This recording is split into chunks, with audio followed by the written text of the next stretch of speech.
Taylor. Okay, ladies and gentlemen, it's 6:30. I'll call the meeting to order. Do a roll call. Looks like we have two council members that are not present, Dr. Colbert and Lydia McCarthy, if you'll note that. We'll go ahead and do the pledge of allegiance. Pledge of allegiance To the flag of the United States of America and to the republic for which it stands, a nation under God, indivisible, with justice for all.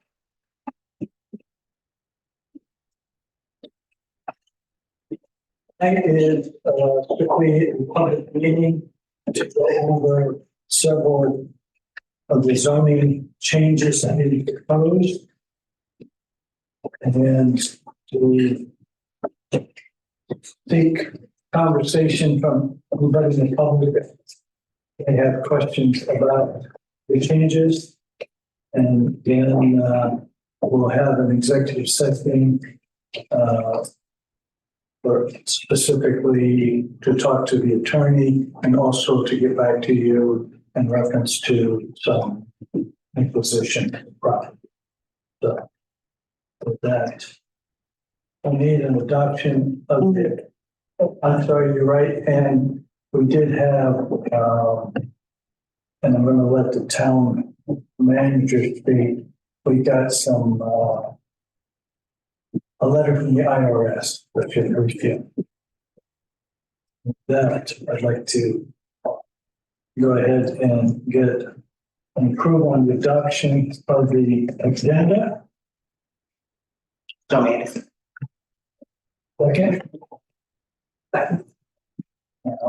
Anybody opposed?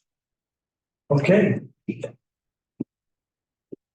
Public comments. I will open up the public comments if anybody wants to approach the podium to speak as it relates to any of the zoning codes. Nobody signed up. We're doing public comment and then public hearing. Okay.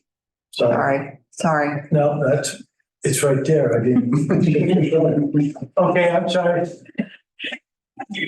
Public comments first, and if anybody has any public comments about anything that's not on the agenda and they just want to speak up. Not seeing a rush to get to the podium, I will close the public comment period. And now I will open up the public hearing comment of the meeting. Is there anybody that wants to approach to speak anything on any of the zoning recommendations? Okay, exciting crowd tonight, but I'm going to close the public hearing, bring it back, and I'm going to let the town manager speak about the IRS thing, and then after that, we can continue. Yeah, We have to discuss the public hearing yeah, before we can advance the vote. And then I'll do it in council comment. okay. All right, so go ahead as a zoning administrator. May I ask, just for clarification, I'm sorry, before you get started, are we doing them all in one? Nope. No, Oh, okay, you go be here for a minute. Well, I'm hoping we can run through them because we did a work session on them. All the changes that you guys asked to be made were made. So I'd like to just be able to look through them, see if there's something else that you need to change or add. If the attorney has anything else, and then you guys can go from there. One comment. Ron, have you had a chance to go through these? I You do. weren't here when we got looked at these. So Nicole provided me with copies of everything, and then I will have the planning commission meeting where so I'm fully up to speed. I want to give you the opportunity to make any comments before we get started. I appreciate it. All right, so the first zoning text amendment is for the districts, the establishment of districts. We're just adding the plan unit development. That was never really added as a listing of the zoning districts, and that needs to be in that list. So that's a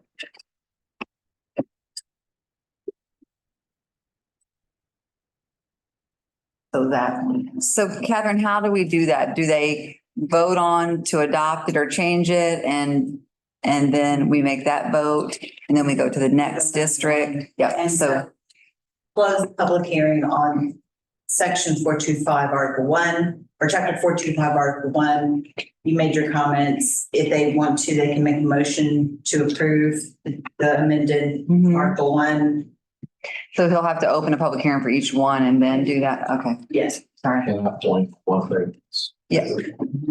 It's on that page of establishment of districts. Says Oh. for the purpose of the chapter, the incorporated area of Divide. Mountain View hereby divided into, Five. say, 5 districts, and then it lists the 5. Sorry, yep, You say, yeah. So it'll be 5, change to 5. Okay, so, go ahead and open up the public comments for Article 1, Section 425-1, establishments of the district, for any comments from the public? Close the public comments for Article 1, districts 425-1, and we go back to council for conversation and or Motion to approve chapter 425, article 1 changes as amended. 4 being 5. Second. okay. So we'll change the opening that instead of 4 districts, it'll be 5, and the PUD, which is the plan unit development, will be part of the 5. And for a motion, seconded, and all those in favor? Okay, none opposed, so that has passed. Okay. The next district is going to be the residential limited district, RL. The changes are in front of you. We adopted the changes that were suggested. We kept in under permitted conditional use permit, not traditionally built. Because there are ones that are modular or container. Under regulations, there were a few changes. Whereas all new dwellings and buildings in the district should be served by public water and public sewer systems where available.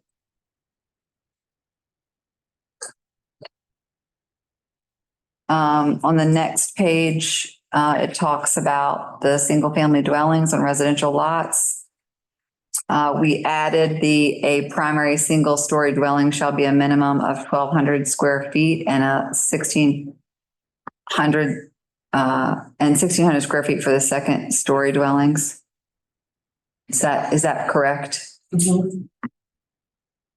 For residential limited? Not that the second floor is 1,600, it's the total.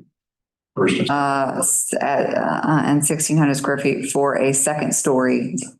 So 2-story, maybe it's 2-story dwellings. Yeah, It was written as second story is what we had wrote down at the meeting. So 2-story. So that's a minimum. I just want yeah, so that would be, if the bottom is 1,200, then the top could be 400. Yeah, this is on the individual parcel itself as the main structure, basically. Right. okay. For residential lots served by public water systems, but having private sewer, the minimum lot area shall be not less than 20,000. That is because of the nature of giving what they have to do, and VDH will be the one that have to approve all that, but we put private instead of individual. And that was all on that. So I will open up the public hearing for Article 2, residential limited district, and the changes 425-4 to 425-5. Hearing no public comments, I will close that and bring it back to council. So I have one question.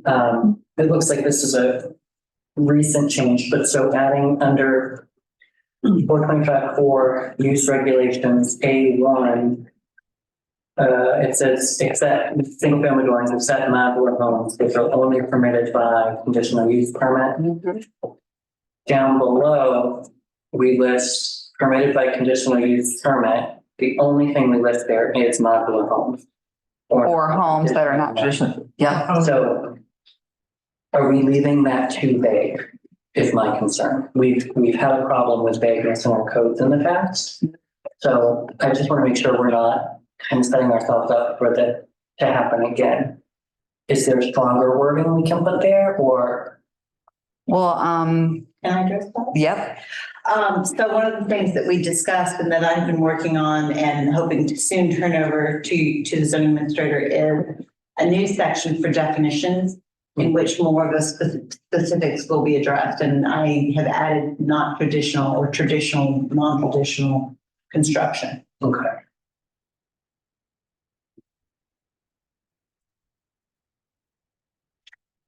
Motion we approve as presented, chapter 425 zoning, article 2, residential limited district.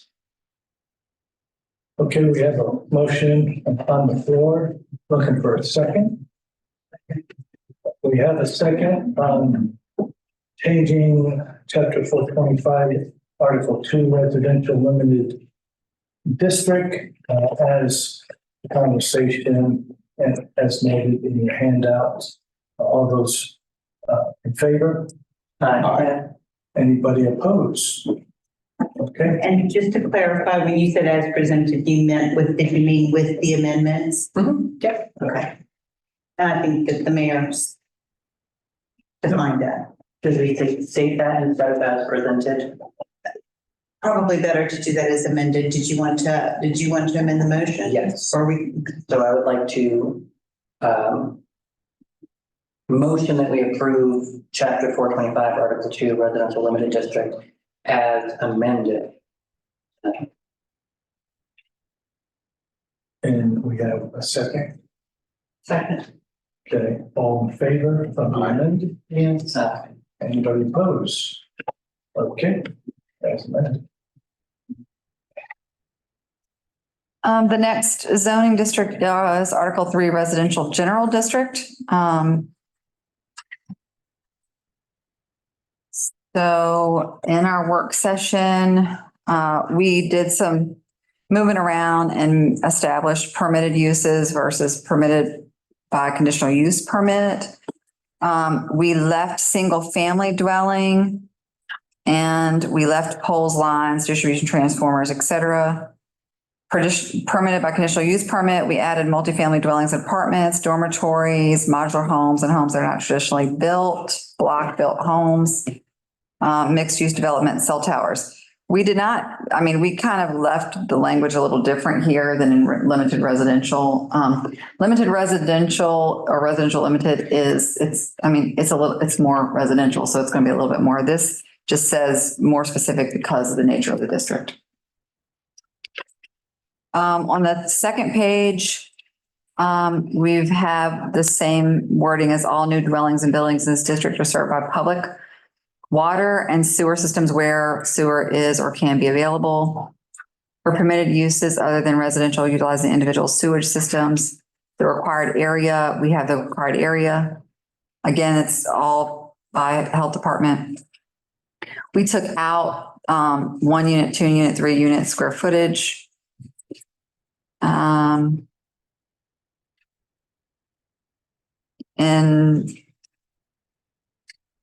A down at the bottom, the current map of Mineral City from 1890 talks about the Louisa County Water Authority, where is a multifamily development, multi-building development on several lots that have been consolidated. The lots are shown. It has to go through the water authority. It talks about it talks about the lot shall be less than 5 times, shall be at least 5 times the square footage of the first floor, ground level dwelling.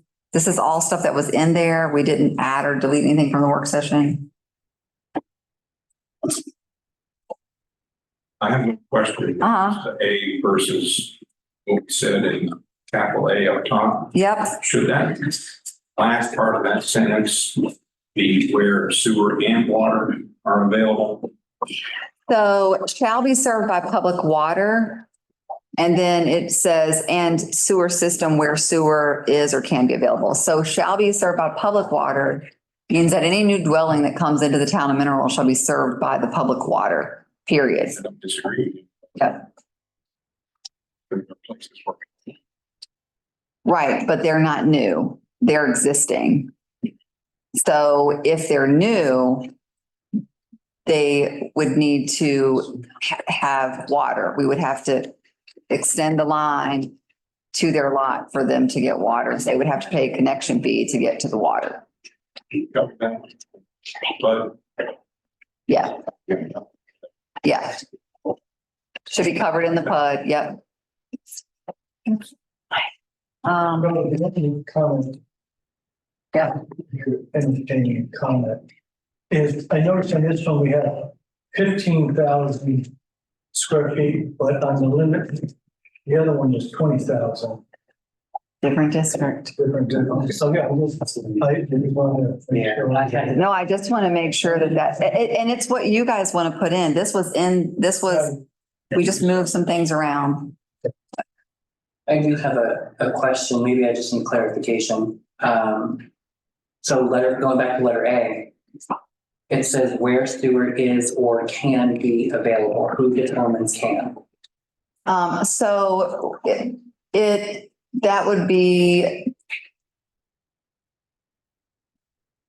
our suit. Yeah, it could be us as our own infrastructure, public space where we can or cannot get to the sewer line, or the sewer line has to be pumped all the way up, and what that looks like. But the person putting the home in would be responsible for the pump to get to wherever it needs to go. But some of the sewer lines can't go to the west side back here. The terrain is just too bad. So if they decide to build houses back there, then I'm working with the applicants to figure out what that looks like for them.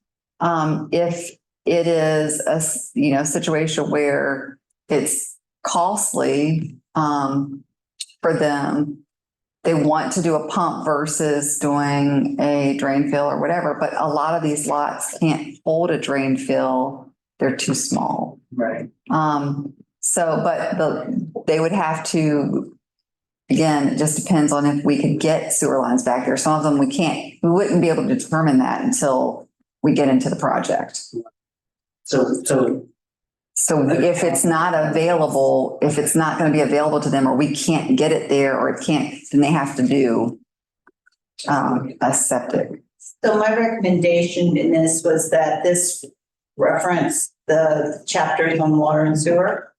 Alternatively, in terms of the rules of statutory construction and interpretation, those chapters would, because they are more specific on the issue, they would control, as they do now, but they would control.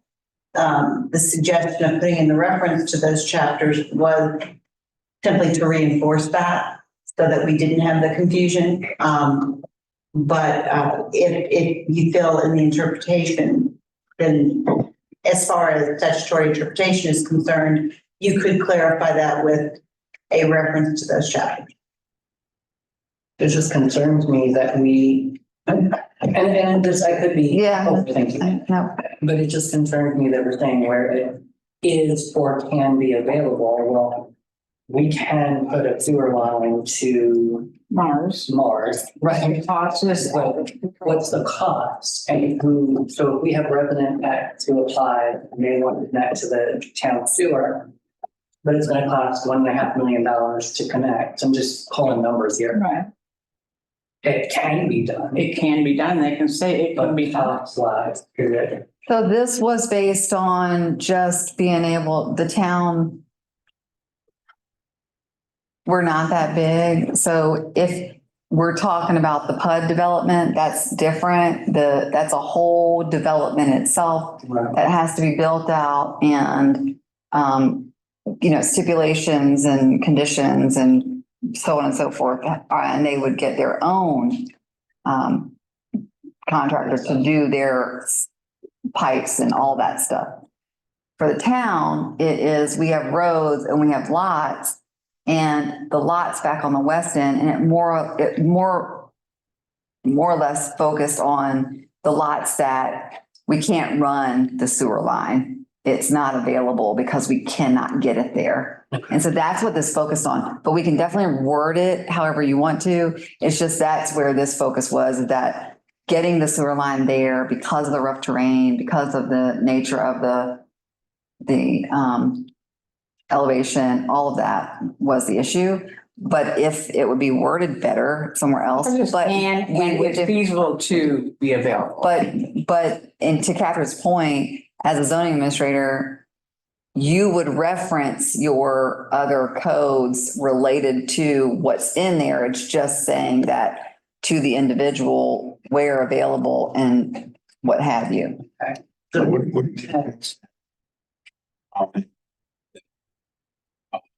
if sewer is not available, any cost above and beyond connection fees would be at the expense of the owner. Well, I don't know that the town necessarily would want to put that onus on the resident who is coming to live in the town when the town supplies public water and sewer. That is not what other localities do. They run to the property lines and then they have to connect and run it to wherever they need to run it to.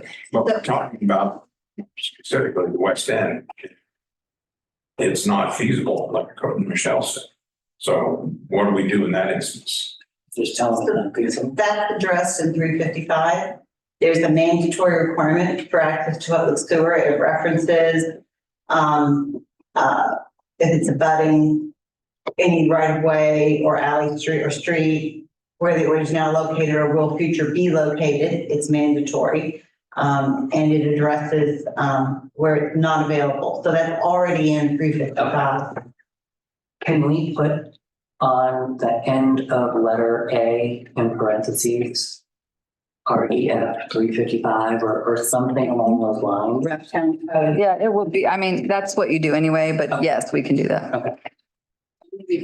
And Well, I it answered my question very, very clearly, so I appreciate that. But my concern there with who determines the can, we've just determined. that. Yeah. So, and we're reviewing those too, because these don't match your current.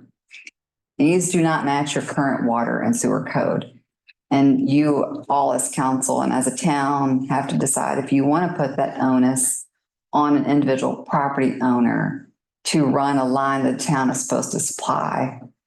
And do we want them to have to pay the cost to do that? And that will be addressed when we look at those codes, but it is something that people are concerned about. Yeah, no, we did We- that now with the streets.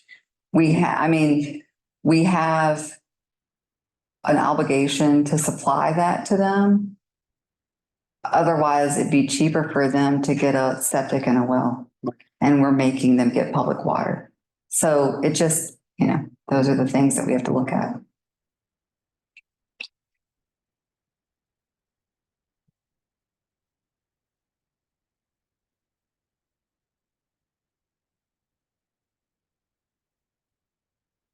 Got something? Okay. I do, but, I'll say it. This is, we're talking. well, Standard. I'm in the West. Tell me about it. I want to know how I can get sewer. And all the new houses being built, they don't get sewer either. They're the ones on the west end, that Chestnut. on Chestnut. Yeah, they have septic, right? Right. To get sewer, you just have to have a pump to pump it to the pump station so it can get out. I had to provide a pump to get it there. Yeah. On your property. Yeah, but I mean, if you get it to my property line, Mhm. that's all that matters. I get it from my house to the sewer. But can the lines be run over there? I don't know what the terrain is like. You'd have to have Like someone would have to come in and say they can run the line. It just depends on the fall and depends on the line, depends on the terrain. My understanding is the terrain on the west end is pretty hilly, which is the reason why there's been an issue with sewer being able to run that way. I'm not sure. That's just what I understand looking at everything. Pipe. Pump. The pump. Is very. Yeah, that's what I hear. So that's where this comes into play is, would we be able to get it there? And would you be able to have a pump, or would it be too expensive to be able to pump it out and do all of that? No, your counsel, keep talking. Be lovely if we could. Or if we had a way Well, downhill to well- be able to get it out Well, of the town. problem is that the pump is on the responsibility of the homeowner, Right. not the town. The Right. town should, in my own opinion here, be responsible for putting the line down our roads. Mhm. And then the homeowners being able to connect to those lines. But the pumping would be the homeowner's responsibility to pump Mhm. in order to have public sewer, or there's a drain field. Because it might be too expensive to get a pump. Well, I can say this, when weather's cooler, and walk more with my dog, I walk that whole area Uh-huh. and it's hilly. It's hilly. So it's, I personally felt every time we start. yeah. Going up and down the hills, yes, I know what you're saying, but Can I ask a quick question? Yeah. So we're getting rid of all by right uses and everything's, No, much, so it looks like all the dormitories, hospitals, nursing homes, all that's going. it's by right. That's single family, or you have to ask. Or you have to have a conditional use permit, and that is because, let me tell you the reason behind the conditional use permit.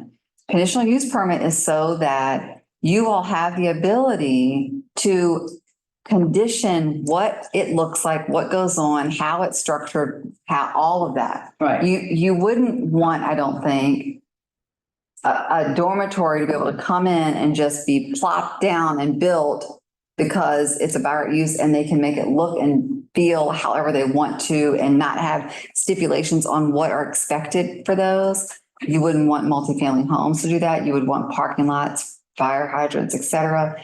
You want that stuff. So in residential general, you want to allow them, but you want, because in this district, like residential limited, it's mainly residential, it's mainly housing, it's people, it's kids, it's all of that. So you want to be able to have, And schools and all that's missing from here, so, that's what it used to be, florists and, that kind of stuff. well, that's general residential, and all the general residential district is really in residential area. Do you Right. want a florist in your residential area? Yeah, I always thought that was weird, but I thought the churches and the boarding Yeah, houses I mean- were appropriate but you have to ask now Yes. to put a church. You have to, because you want to ensure that it's spaced and placed in the right places. You're not telling them they can't do it. Right, I You're just. giving them an area to do it in. Council, I worry, that if one person that is particularly liked by council gets rejected and people who are liked by council get accepted. And that's kind of gone on for a long time, and that's not a fair, and that kind of this sets that up a little bit. They don't have any by right uses that they can do something without asking council. And that's my only concern is the fairness of it, is that we don't have any by rights. Those concerns are addressed, the considerations are supposed to be both in the definition of the nature It should be fair. of the district, as well as the consideration whether or not the decision complies with the comprehensive. The comprehensive plan is the guide, Right. which those decisions would then be made. I understand it. We turned down things like dancing schools on Main Street. It just, I just worry about it being fair to people. And when we cut out all by right uses, people have no freedom other than to come here. Well, I'm gonna say. And I just something. worry, I'm not, I know you're not, but I'm gonna say I was something. being fair. That down there is a by right use.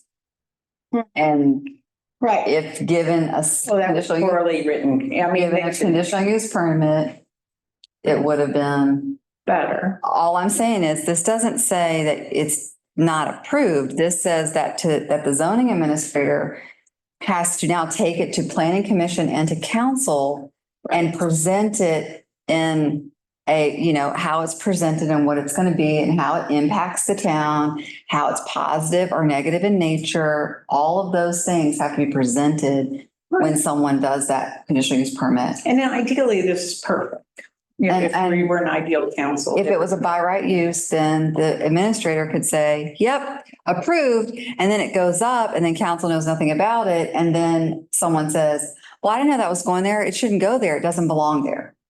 And so that's what we're trying to elucidate, is making sure that we're developing our town the way that council sees fit and that it's supposed to be done according to the comprehensive plan. If you look at the actual definition by right, all that says is you can start the process. That's all it means. You So have to these are wait. permitted uses. Yeah. So permitted uses says that you can use this in this area. So like what Michelle's saying, if the church was up in a permitted use, it is a permitted use. All it has to do to the zoning administrator is say, this is my use. Go check the zoning code. Can I build this here? Yes, you can. It's a permitted use. And then the zoning signs off on it and it goes to building in Louisa. And the only thing that excludes is from a standpoint, we don't like Frankie, we're not going to build a church. Doesn't add in anything else. And we have the process, and that's what we're doing, adjusting these codes. I apologize for late. I didn't know there was a public hearing. Because I guess I wasn't at the last meeting and I didn't see in the paper. You're here now. It was in the paper. It was in I didn't see it back there. website. I know, I didn't look at the website and I You apologize. can, So they only is Yeah. changed to 425. I got that. Yeah. For 355. So we'll change it to 355, you said, Catherine? Check 355. Yeah, on letter A. Right, the only other change is that last 60 feet. Oh, 60 versus 40. So on the last page, it says anything over last page. Right here. So, 8 feet high. yeah, height regulations, anything over the height of 60 feet needs a conditional use permit. That is because if you look up top, it says single family 40 feet, multifamily, other permitted structure 60 feet. So anything that comes in that says if it's over 60 feet, conditional use permit, because if there's someone there's a church that has something on it, then you want to be able to have, it's going to be in a conditional use permit. You want to be able to say yes or no. There could be someone that comes in and says they want something over 60 feet. If it's over 60 feet, you all may want to approve that. I don't know, but that's in here. Well, and the reason that I wanted that is some of you know that going into the airport. And so anything higher than really the water tower is considered an obstruction. So we Yeah. have another whole aeronautical study that needs to be. Thank done. you. Somebody's gonna crank something up, and that's just, I forget we're near an airport. yeah. Can I ask another Yeah. question? Let's say somebody is in residential general or whatever, any of these categories, and their house burns to the ground and they're unable to, they're going to have to rebuild. And they can't possibly use offsets or this 5 times, whatever. Is that something that we're just allowing for? I mean, because a lot of these houses are built, with like 1.5 foot offset, it's we're not going back and. Is the grandfather clause going to be in effect to a house that? No, not when you have zoning code. It has to be built to the zoning code standards unless that the Board of Zoning Appeals wants to make an exception, and then they can make an exception. But, if you do that, then you're going to have that all over the place. But I mean, that's something that is, I think, case by case. Anything that's to be built, even if it's burned to the ground, it could be that we say, yes, it can be built at the same footprint. However, you have buildings that are obstructing views and are not safe even right now. I mean, for example, there was an accident right here a couple weeks ago because you can't see around the curve. And the car was coming to go straight and the car was coming this way to turn and there's no stop sign right there on that corner. So they had an accident. So you have buildings that are just way too big for the parcel itself. And so that's why zoning codes are put in place really is for that. And VDOT would get, if that burnt down, VDOT would get involved because they would not allow them to have that. And that's what we got on site. She wanted to tear it down and rebuild the same footprint. So it's not allowed because you've destroyed it. And that's why you see certain places where they have these little buildings and they should have torn down, but they're preserving the right to. To continue to, the problem I think is going to run into is that insurance companies, I'm not insurance, if you're off the ground, many of them now will only allow you to directly rebuild on the footprint to reduce arson. And if this town will allow you to build on the footprint, I just want to make sure we're protecting people from, Well, the town is going to say you have to build smaller. Yeah, and if the insurance company is going to say that, then that would be part of them coming before council Yeah. and saying, hey, an insurance company, here's a copy. What the insurance company is saying is you can't build larger than the footprint because they would have to give, the insurance company would have to give more money to do that. But if they're building smaller, then they're not. I don't think that's going to be an issue. Yeah. And you're forgetting that wives have a lot to say. My home burned down in Williamsburg. My wife wouldn't have had that thing rebuilt on any condition. Yeah. Yeah, and they won't just do the cash. No, they won't. And sometimes the insurance companies make you get a letter from your buildings, whoever, or your zoning to ask certain questions. Right, and if indeed we really like on my place, if I couldn't rebuild it, there's no point in me insuring it for what I do, that I should insure for half if I'm only gonna be able to build half of it back, what I mean? Right. So at some point, I think it's one of those things that it's a special situation when that happens, depending on the area and and the where. person just needs to come to council and just find out, okay. I mean, that's for everybody, so a lot of people are way off on the, Yeah. okay. All right, I'm done with this one, y'all. Are y'all some more Motion to questions? approve chapter 425, article 3, residential general district as presented tonight with the red line changes. I know I just did the same thing again, didn't I? As amended, because we amended some areas. Okay, we have a motion by Ron on Article 3, residential general district as amended. And we have a second. All in favor? Any opposed? Okay.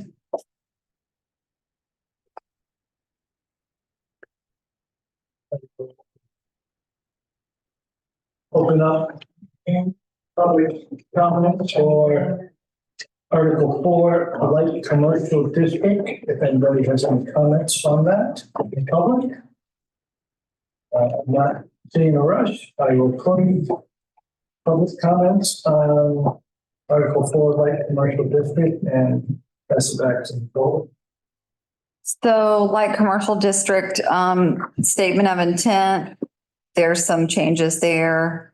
Water and sewer shall be provided and required for use unless the development is of multi-housing unit, single family or multifamily, and or multi-building or multi-lots. Then the development landowner would be responsible for water and sewer within the development.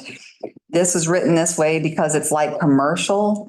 The reason why is because all commercial, regardless, even where it's located, has water and sewer. There's nowhere they would have a well or a septic ever. So they shall and must are required for use. And we're so small, we have almost no commercial left. Why are we still leaving in the ability to add more residential to it? I mean, shouldn't we shift? You have like commercial districts that still have spaces that you can have residential. Oh, do we? Yeah, in one block, Meaning in nothing but neighborhood? residential. In the neighborhoods, we have light commercial. Not, so down on that end is light commercial and there's all these lots that still are available and they're surrounded by houses. Ron, aren't you gonna open up a bakery? You don't want me to. Just like cardboard. So under use regulations, we just separated things out, permitted uses, these are permitted uses.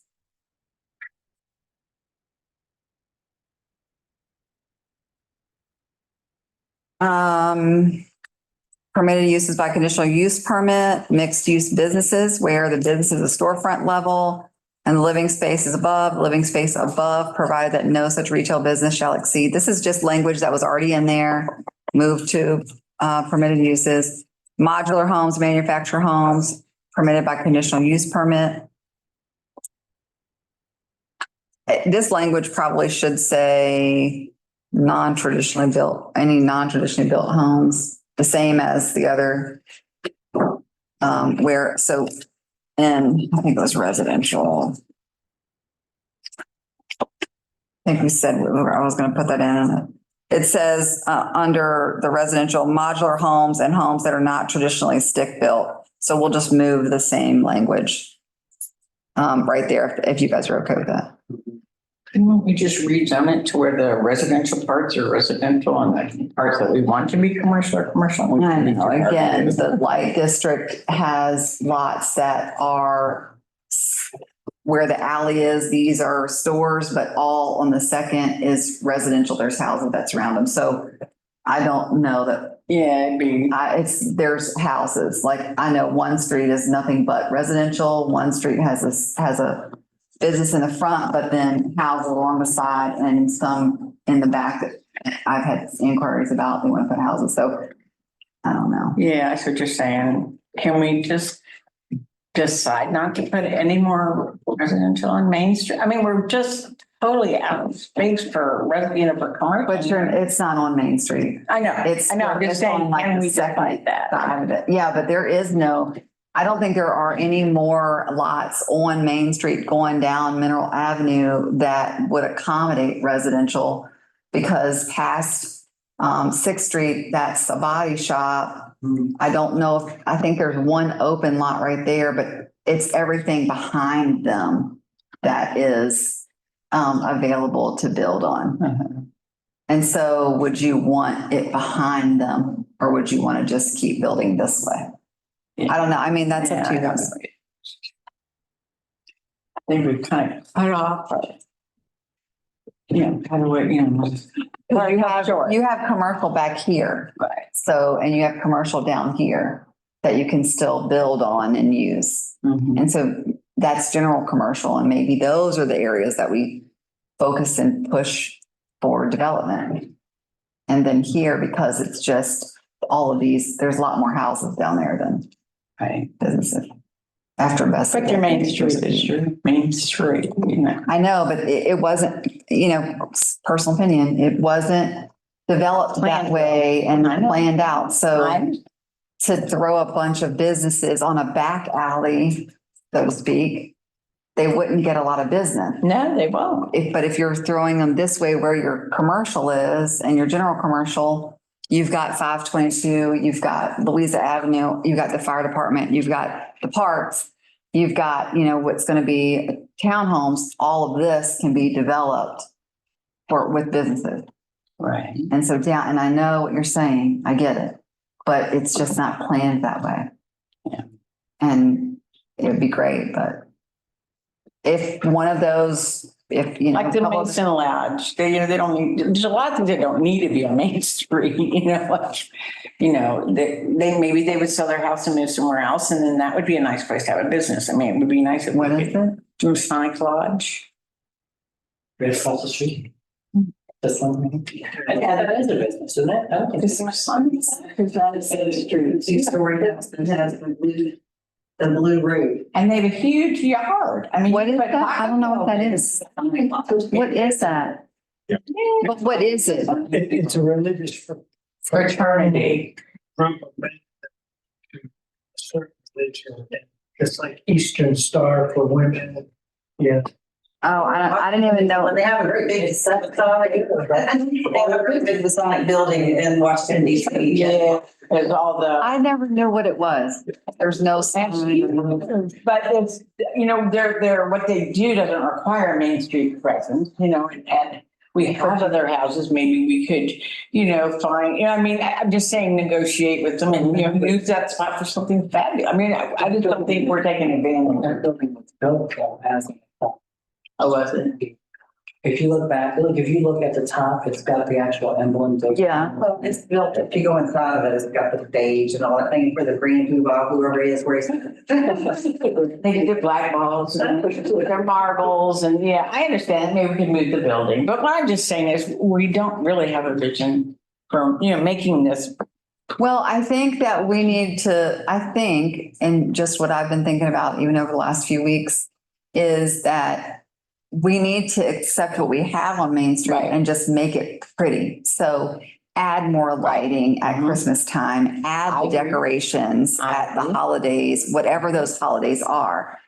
Put up the banners that let everyone know when there's a parade or carnival fair across the road, I not agree. just, I love those things. I think and so I think that's what we have to do and get everyone down on, work with VDOT and their no plan sidewalk program and move things down Main Street so that we can install all of the lights and the whatever we need. That's what we should be, in my opinion, focusing on to help make it more presentable. And I think, Michelle, to your point, I think the comprehensive plan, correct me if I'm wrong, has Town Square and then coming up First Street as areas for economic growth and development. Yeah. And I think Louisa Avenue, Really have a T square. That's what those. That's what I'm saying, is that, the economic, or the. Yeah. So let's, but we don't know. It's ridiculous, so. We will never. thank you.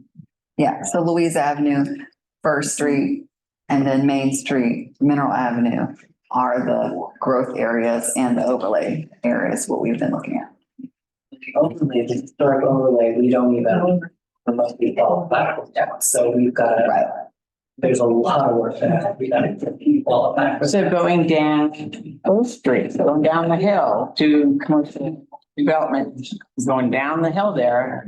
It stops, I think, there's a stopping point.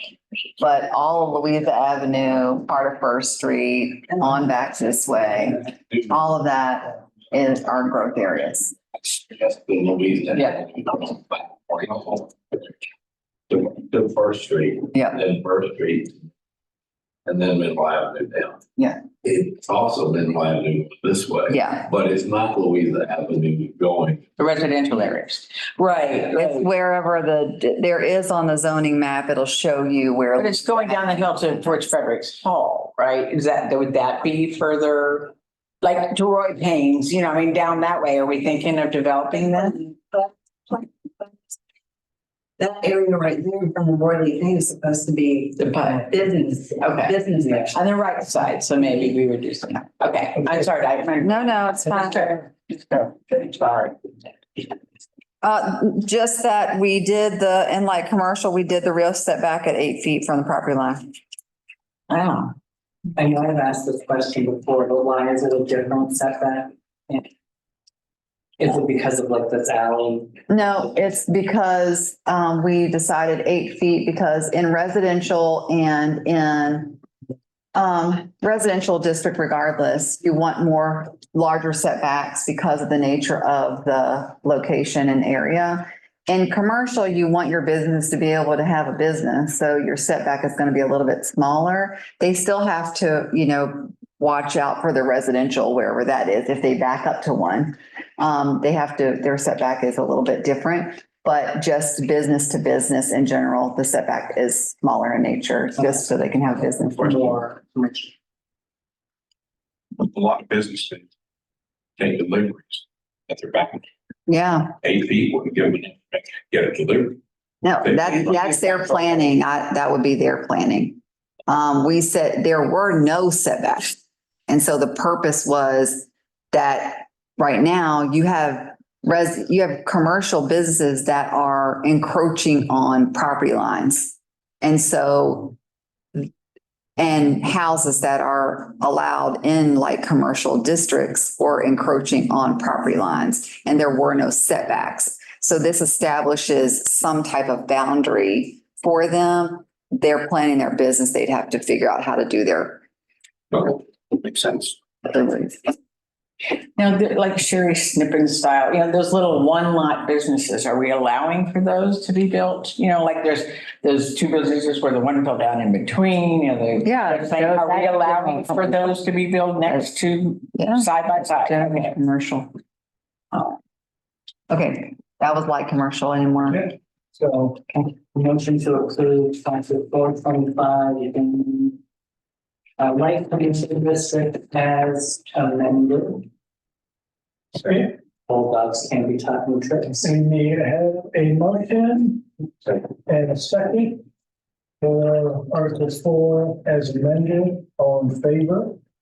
Yes. Yes. Anybody opposed? Okay, Okay, your next district is your general commercial district. so Yep. Oh, I'm yeah. going to open up the public comment for Article 5, the general commercial district. Invite the public up to speak. Hearing no excitement, I will close the public comment and turn it back over to Nicole. Okay. So in here, the statement of intent, water and sewer where available shall be provided and be required for use. We want to make sure that all of our commercial again is using the public water. They have no space to do well and septic. Should we say town water and sewer? I mean, because required, I don't know. Oh, maybe it should say public water and Only sewer. because they're gonna say, well, we're. Public. In the section about the requirement for public. I know, but you got, I'll add public water and sewer. think, Yep, I'll add it. It's fine. that could be clear. Yep. So then permitted uses. You can see those here. Permitted uses by conditional use permit, trailer courts in conformity with special provisions contained here in 425, which is the section about trailer courts, mixed use developments. Oh, yeah. Dance halls, we need one of those. Karaoke. Okay, frontage and yard, so side yard regulations, where the district abuts to residential district and or dwelling. We put that in because there are some that aren't residential, but they have dwellings, they're already existing, they're not new. The minimum side yard shall be 20 feet. Setback, minimum of 15 feet on developed streets and a minimum of 20 feet on undeveloped streets. I did not add that, that was already there. Frontage shall be no less than 25 feet. You don't want it to be 10 feet. You can't build a building. So this is 25, I think. So 25 is no less than, Along Main Street, that's light commercial, that's not. no, this is general commercial. Right, so this is. Light Rolling commercial start Wheel. here down. Rolling Wheels is general commercial. Right, but on Main Street, no, that's general commercial. Yeah, from that blue building up is general commercial. So if they want to make a building that starts at the sidewalk like the other buildings, they can't do that? Their frontage is their lot width. So their lot width cannot be less than. But their setback can't be 15 feet Their because. setback minimum is 15 feet on developed streets and a minimum of 20 feet on. Right, but if the other ones are at the sidewalk and you have to, here's 15 feet back, right? Because you got express lane to here and you got, I don't know, the next one, town hall or whatever to here, and then you would have to be 15 feet back. See what I'm saying? Because some of them are to the sidewalk where they intended to be like street. I didn't change this. This was I know. already in the. I know, I'm So- just saying we need to think. That's a good point, and you make a very valid point. So Should we? put- you're referring to, for example, Mineral Mercantile Yeah, exactly. and the spot between Mineral Mercantile if someone wants to buy that and build a building, they're gonna have to push it back 15 feet, and that'd be. So I think what she's trying to say is to say that we could set it right at the sidewalk. Or that there's a At the edge variance of the- available for, like when it's somehow, a city building that, or sidewalk side building between two buildings can. I think we should remove it. I think it's a valid point. Just move it all about that. Rest of the building. Yeah, I think it should be, maybe you could, If it's a condition, wouldn't that come up when they apply? It's not always. it's not a conditional use. These are permitted uses. No. Think about it. We want most of them on the street if we can. Yeah. On the sidewalk. I think we should remove that and just maybe, You could either do that, or if there is, if it's the first building, in other words, there is none, then the 15 feet would apply. align with existing buildings or if first established building follow. But then. But I think then the you're zoning- taking your next block off of the sidewalk. But I think you're right. And I think what you should do is, I don't know if you could put in something about, at the edge of the right of way. Can you just say which blocks are eligible to, I don't know. If they conform to existing structures. So like, for example, if the building, I think the one you referenced earlier that was behind the gas station there, that got torn down, if somebody bought that building, it was up against the sidewalk and then up against the gas station. Can we make it conform with existing structures so that they could put something right Yeah, back? you can say that, but what are you gonna do for your new developments on Louisa Avenue that are in general? That's what I'm saying, like this, or Right, the main street. but with existing structures. I agree. I think it's appropriate. But to Michelle's point, I think the 15 and the 20 might be a little steep for our main street, given the building size that we. And a lot size. Yeah, But we could make it I'm zero on wondering- Main Street, but everywhere else in town. it make could be like 5 feet. And they could ask for a variance to come up to the sidewalk if they're like in one of No, those. there are no sidewalks back. Well, hopefully. We just wanted to, Done. It's off-road parking. And then, Yep. guess what the intent may have been, would have been to provide for parking perhaps? Again, in general. I don't know. General commercial. I don't know. It was already there. And I think she's right that with existing structures, it should conform to what's there. That makes sense. It gives it a more of a feel. It would look stupid to have a building. And even. But the other thing too is if we word it as conform to existing structures, then whoever's first building, let's say at the PUD on the business side of it, whoever's first is gonna say, okay, I want a patio out front for people to put their coffee on. So if they go 2 feet back, then everybody has to line up with them. It should conform and create that straight, solid line. You're conforming with existing structures. I wonder how Gordonsville has it written. I don't know, because their buildings were all there and they're all to the sidewalk. and there's a sidewalk. That's true. That was just an old, train stop. Sidewalk. Yeah. Train Years stop. ago, they got a grant to put those sidewalks in those lights. Same grant that we were supposed to get. Too. I think it makes good sense though. But not necessarily to do it on secondary roads. So can we just? On secondary roads, you could say, we could say conform to existing structures on Main Street or Main Street. Mineral Avenue. Yeah, that makes sense. Mineral Avenue, all right? And then for the ones that are back, I think your 15 feet and your 20 feet are a little steep. Yeah, maybe Maybe they can they, go further if they want to. We're just giving them a minimum. yeah, a minimum. 5. Because you don't want them that far away from the street. And it could be that they were allowing for parking. I was gonna say, would it be clearer if you had no minimum on developed streets, but that 5 foot minimum on undeveloped streets? Do you I think need a minimum on developed streets, undeveloped streets? Once you get a picture of what you're just trying to build. Yes. I know that my doctor wants to Yeah, build a new building. Really? he wants to add on. Oh, Yeah. add on. Yeah, it's not, it's. Yeah.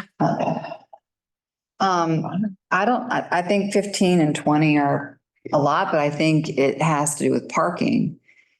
But the lots aren't that big and so if they push it back 15 feet, You're losing a. then you're losing a lot of their business space. But what does the parking look like for these businesses? I don't know. I don't know. But they So- could get a lot beside them for, I don't. Well, as you said, that's up to them. Yeah. That's what it is. Yeah. And So I mean, do you want to our streets are scratch the wide. minimum of 15 feet and make it like a minimum of 5 and then a minimum of 10 on undeveloped? That way it's just, it gives the ability to have, something. Why do we, So if we're looking at, I'm sorry, I just. why do we need, but If why do we're we need looking to at undeveloped streets, and maybe this is where I need to be educated. So if we're looking at undeveloped streets, would we need a bigger setback in case we ever wanted to put sidewalks in?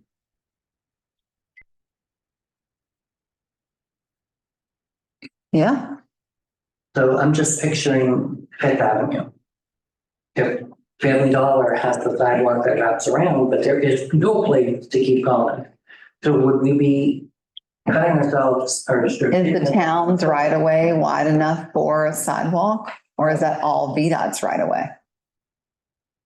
By doing a 5 foot or a 10 foot, are we eliminating the possibility of that sidewalk downtown environment that we're, If you eliminate your setbacks, you eliminate that. You're giving them full rights to all the property. so I would. Well, the setback, let me take this back. So the setback is just from their property line. Right, Has nothing to do with your sidewalk. You're not going to go into their property line to do your sidewalk. So let me come back and say their setback is from their property line to their beginning of their structure. so it has nothing to do with if we want. Sidewalks are off of their property line into the VDOT road. Okay, And they can go back further. They can start back out further. It's just, we're just saying how the minimum, right? Does the Yeah. town have those rights of way? We don't, The town has right of way off of the streets.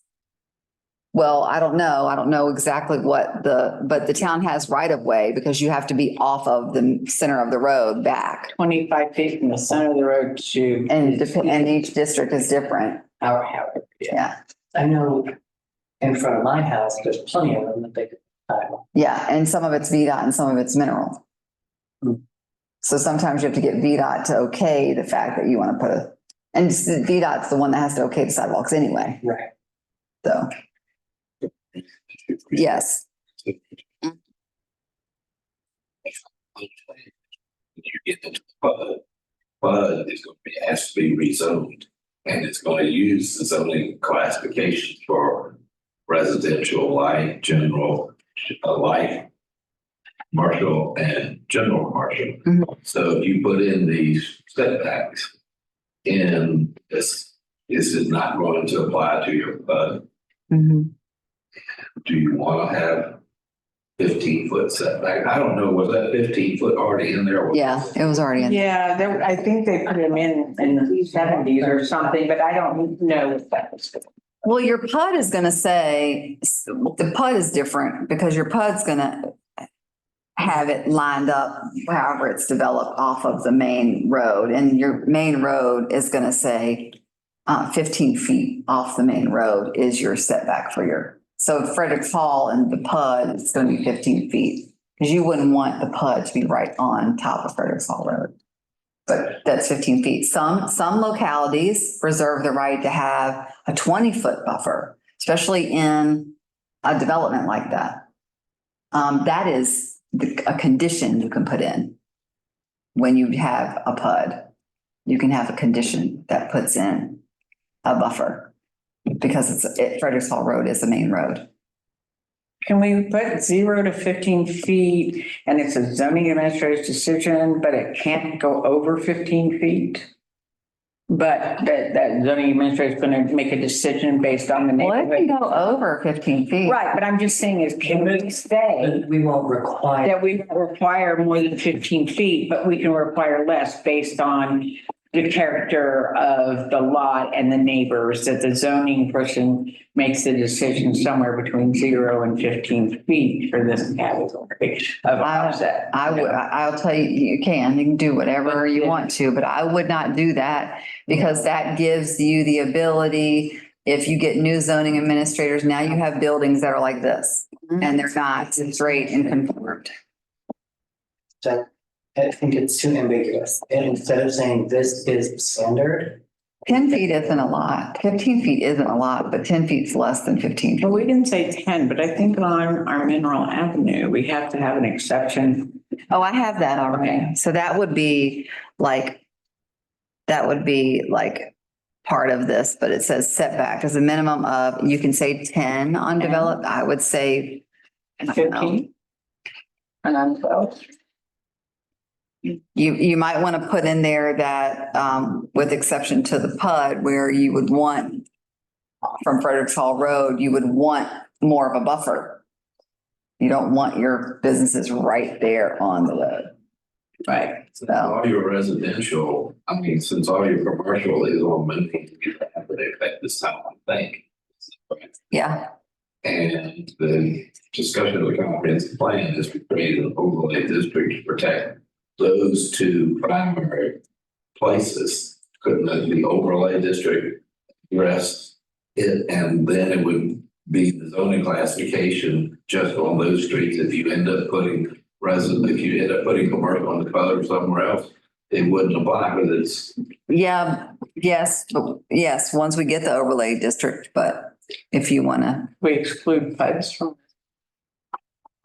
well, PUD's going to take over you have to rezone it and then it rezones whatever the zoning areas in there take over the zoning, but you can put in conditions for that. You can ask for a bigger buffer. You can ask for these things. So we're going to start with first. Yeah. Okay. Well, then, So do you want to say minimum 10 feet or 15 feet, minimum 20 feet on undeveloped streets or 15 feet? We can do 10 and 15, or we can do 15 and 20, or we can do 5 and 10. I like 5 and 15, but and 15. You like 5 and 5 and, on the, Developed streets. because we already have them, right, minimum. And then on new stuff, maybe 50, I don't know, maybe 10, because we don't know what they're gonna need. well, I don't want to restrict them and take away their business. I can space. poll the members and the majority, whichever. Go with that. So, okay, 5 and 10 for me. Okay. All right, 5 and 10. All right, great. I want, And then the second part of that's going to say, and I don't know if it should say or conform to existing structures, and that's specific to Mineral Avenue. All right. What you have? a completely different question about something else, and there's probably no answer. Okay. In A1, the very first thing in A1 is Gaston Building State. Yep. Louisa just turned down the Love Car stop. Oh, they did. They did. Well, the planning commission did. But Oh, what I'm getting at is we need to look at whatever they did to turn it down up to that point and maybe adjust what we're saying in ours to conform. well, so and That's why I said it's a question that may not have an answer. The planning commission has turned it down, but that doesn't have a thing to do with the word think files, because I guarantee you they'll have. I think 40. You know, September's here with this one. They got. But that is totally, that had a lot of things. One, it had a hell of a lot of public comment. And it had to do with where the truck stop was, based where the school was. And there was statistical data, whether it was true or not, about that these big truck stops have a lot of crime and interesting things happening overnight. All that. And the pollution, the planning commission just decided that they were going to punt it and say, no, make them happy, but September 3rd, you could bet this will be. There's no truck stop between Richmond and Well, where these guys are required truck stop. Zion Crossroads has a truck stop. Is that a stop? Yeah, they have a truck stop, has showers, has everything. Yep.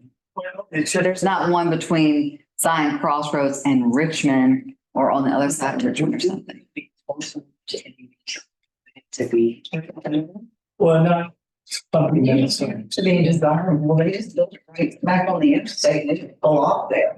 Yeah, it's off the interstate. I just want to say, this question may not have an answer. I'm just saying. Your gasoline filling stations, you're not gonna have something that big in the town of Mineral, and the PUD definitely isn't gonna have that.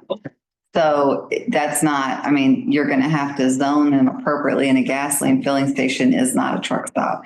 And that will require that whole PUD to be something of a truck stop. Yeah, no, that's a problem. Good question. I'm trying to roll. Yeah. Okay, unless somebody's has any more inputs and stuff, it's the desired answer. A motion that we approve chapter 425, general commercial district as in. Second. Okay, we have a motion and a second on chapter 425, article 5, general commercial district as amended with a couple of changes that Yep. finalize. Favor? Anybody opposed? Junkyards. And we're gonna get rid of the junkyard because we're gonna have to go back or get grandfathered in. What's that? Junkyards have never been permitted. Well, we have one. I know, and that's a whole nother story. Okay. We'll discuss it another day. Yeah. Okay, so go ahead. To article 6, which is the planning unit development district funds. Open up the public comments for the public. I don't see anybody rushing to the podium. I'll close the public comments. I'll bring it back to council and Nicole. Okay, so let's see, statement of intent, what changed here is it shall be the VDOT public roads that the planning and development district established along major corridors in the growth area. Wanted to make sure we put that in there. C, planning and development shall have an HOA. I want to make sure everyone sees that it says that the HOA, let's read this right. This shall include a development covenants to maintain common open space and common facilities serving multiple owners and shall be transferred to the HOA at 75% occupancy of the PUD, not 75% build out. It has to be occupied in order for an HOA to be established. The planning and development residential districts are developed by a residential developer and is required to have conditions placed on the development of dwellings and or multifamily units.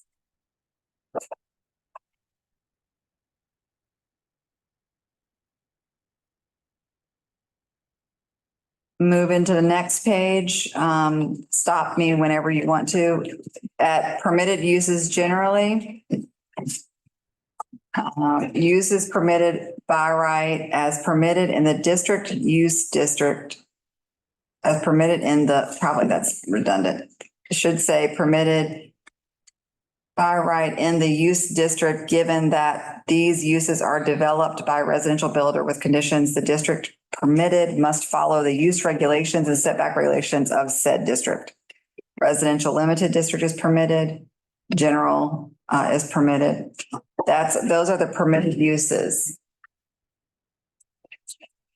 Permitted uses with conditional use permit, like commercial and general commercial districts And multifamily units and modular homes, maybe we should say the same language, I think, is what I was supposed to put here.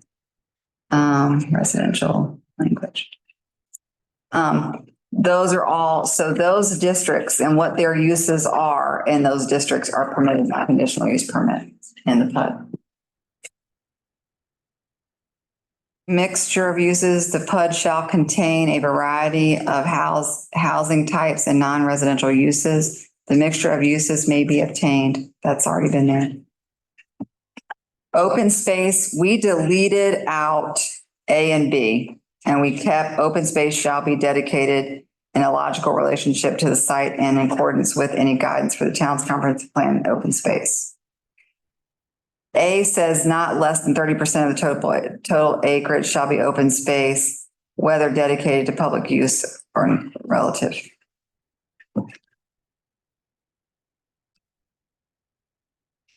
I'm not sure why we took that out. Would that be like backyards? Is that what you're talking about? when you There's say- an open space. You have to have open space in your PUD. There's dedication of open space. The comprehensive plan says it may be that maybe this not less than 30%, maybe it needs to be more. That number needs to be more. I don't know. I feel like open space needs to be, we need to make sure we have enough open space. But the 30%. That's backyard, No, retained privately? No. It's like a park open space where you go It's not retained privately. with the HOA. HOA. Oh, Like a community playground. Not less than 30%. That was in there. Does 30% seem small for the PUD? Do we want more open space? I see. Oh, I don't know. Because we took out B and C. Do we think that we need to up that? Well, if you're talking 80 acres, 30% is 140. That's all. Oh, that's a lot. So, but if we look at the way that this is written, and I'm just Joe Schmo. Yeah. develop, it says that open space is 30% whether dedicated to public use or retained privately. So I think that goes to what you were saying, backyard, front yards. Well, no, I would have. That's open space. Privately. If you have And a, what if they built a tennis court for the residents that is only for the. No, it's only for the resident. That's retained. Retained.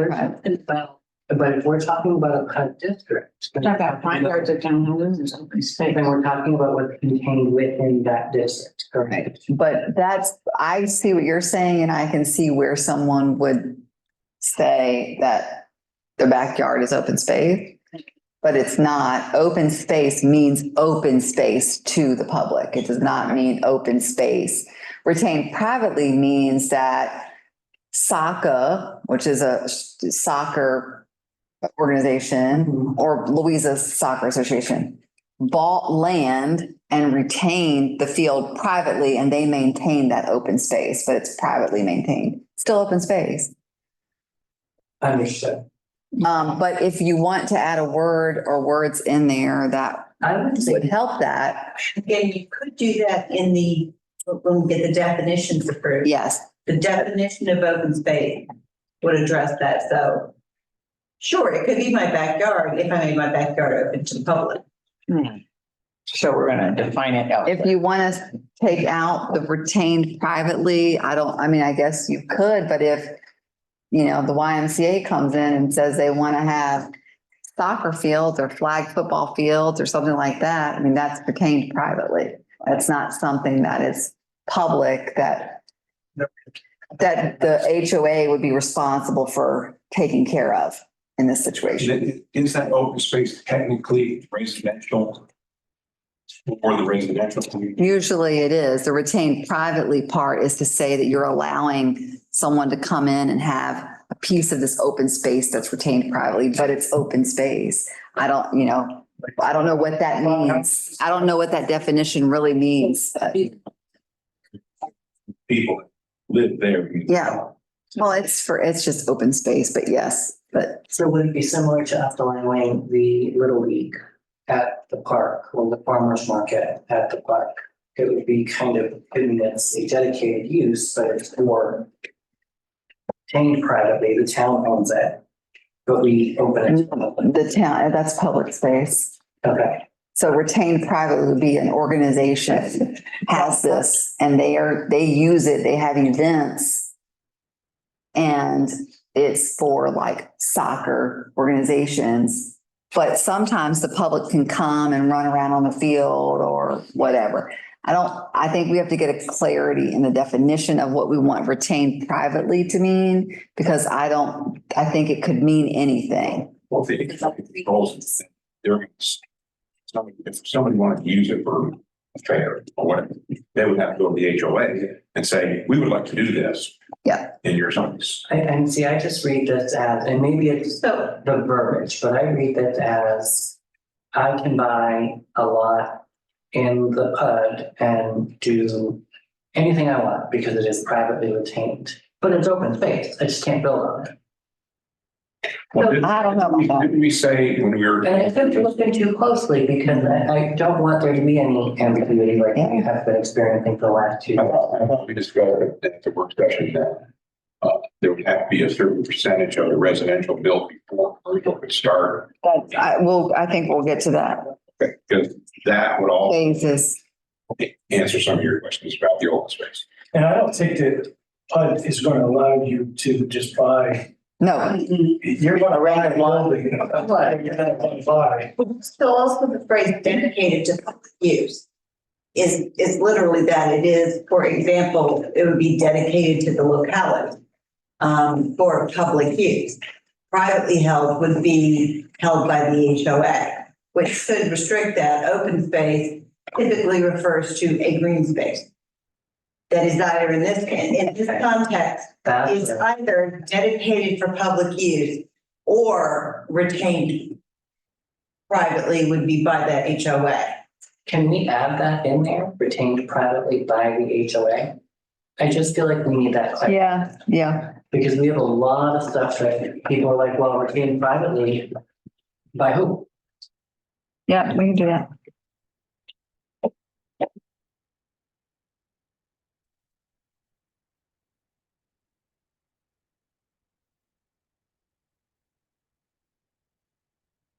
Oh, probably could have read the next one down. Okay, I added it. So in density, we changed the density. I just want to make sure we point this out.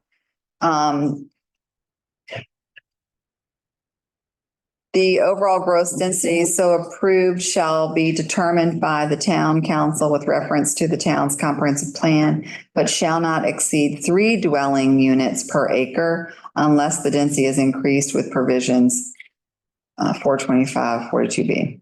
I don't know if we should say less increased. I think we should just say per acre. 2B. Oh, that's this one, which was scratched out.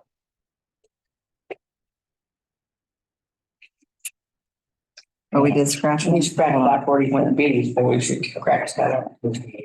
Okay, good. Scratch that out.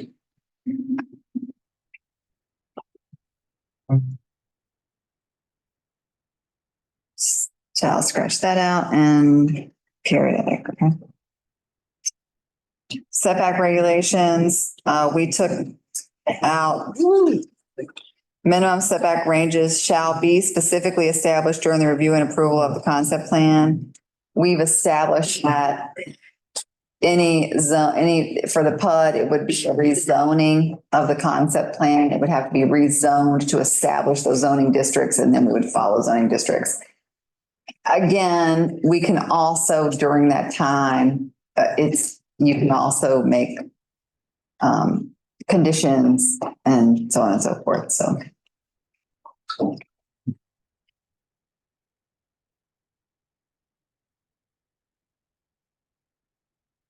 Change the height situation, but did you guys want to put in height stipulations, conditional use? Oh, it says conditional use permits are required for structures exceeding the maximum listed in section. So that's 60 feet. So we're good.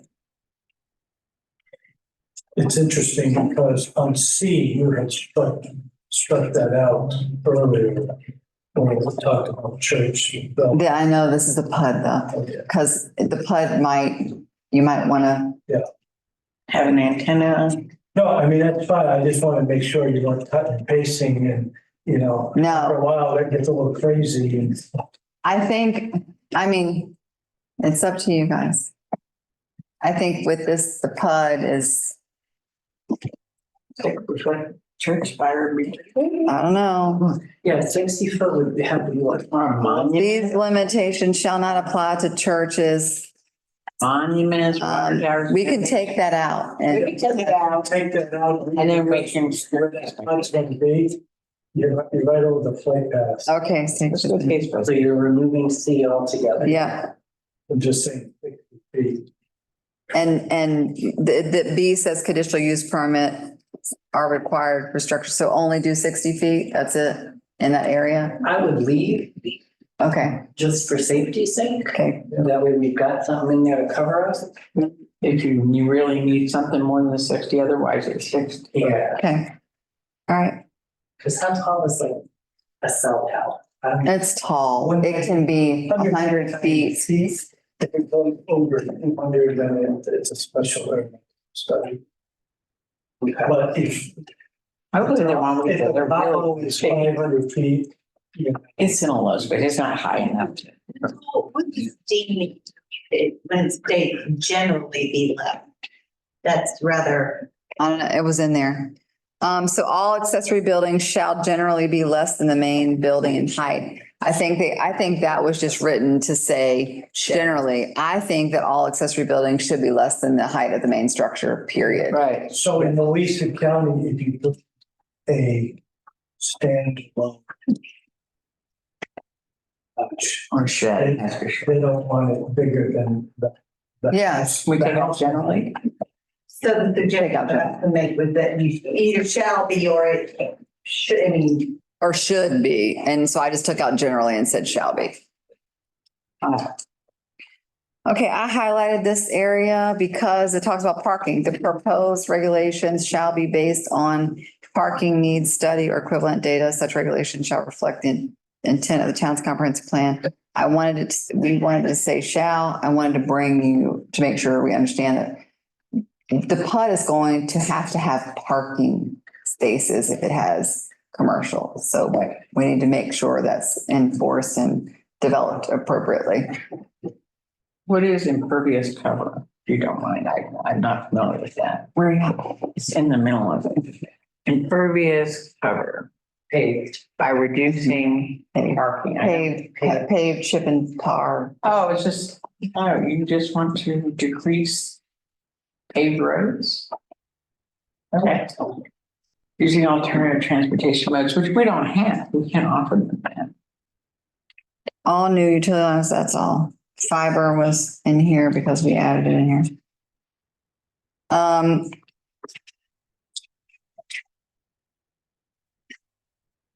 Where sections of the chapter on fiber?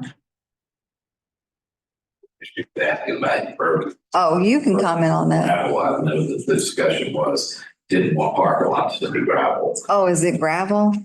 Didn't Joe talking about? Yeah. Yeah, we want pervious, which It is, could be, which is asphalt. Possible.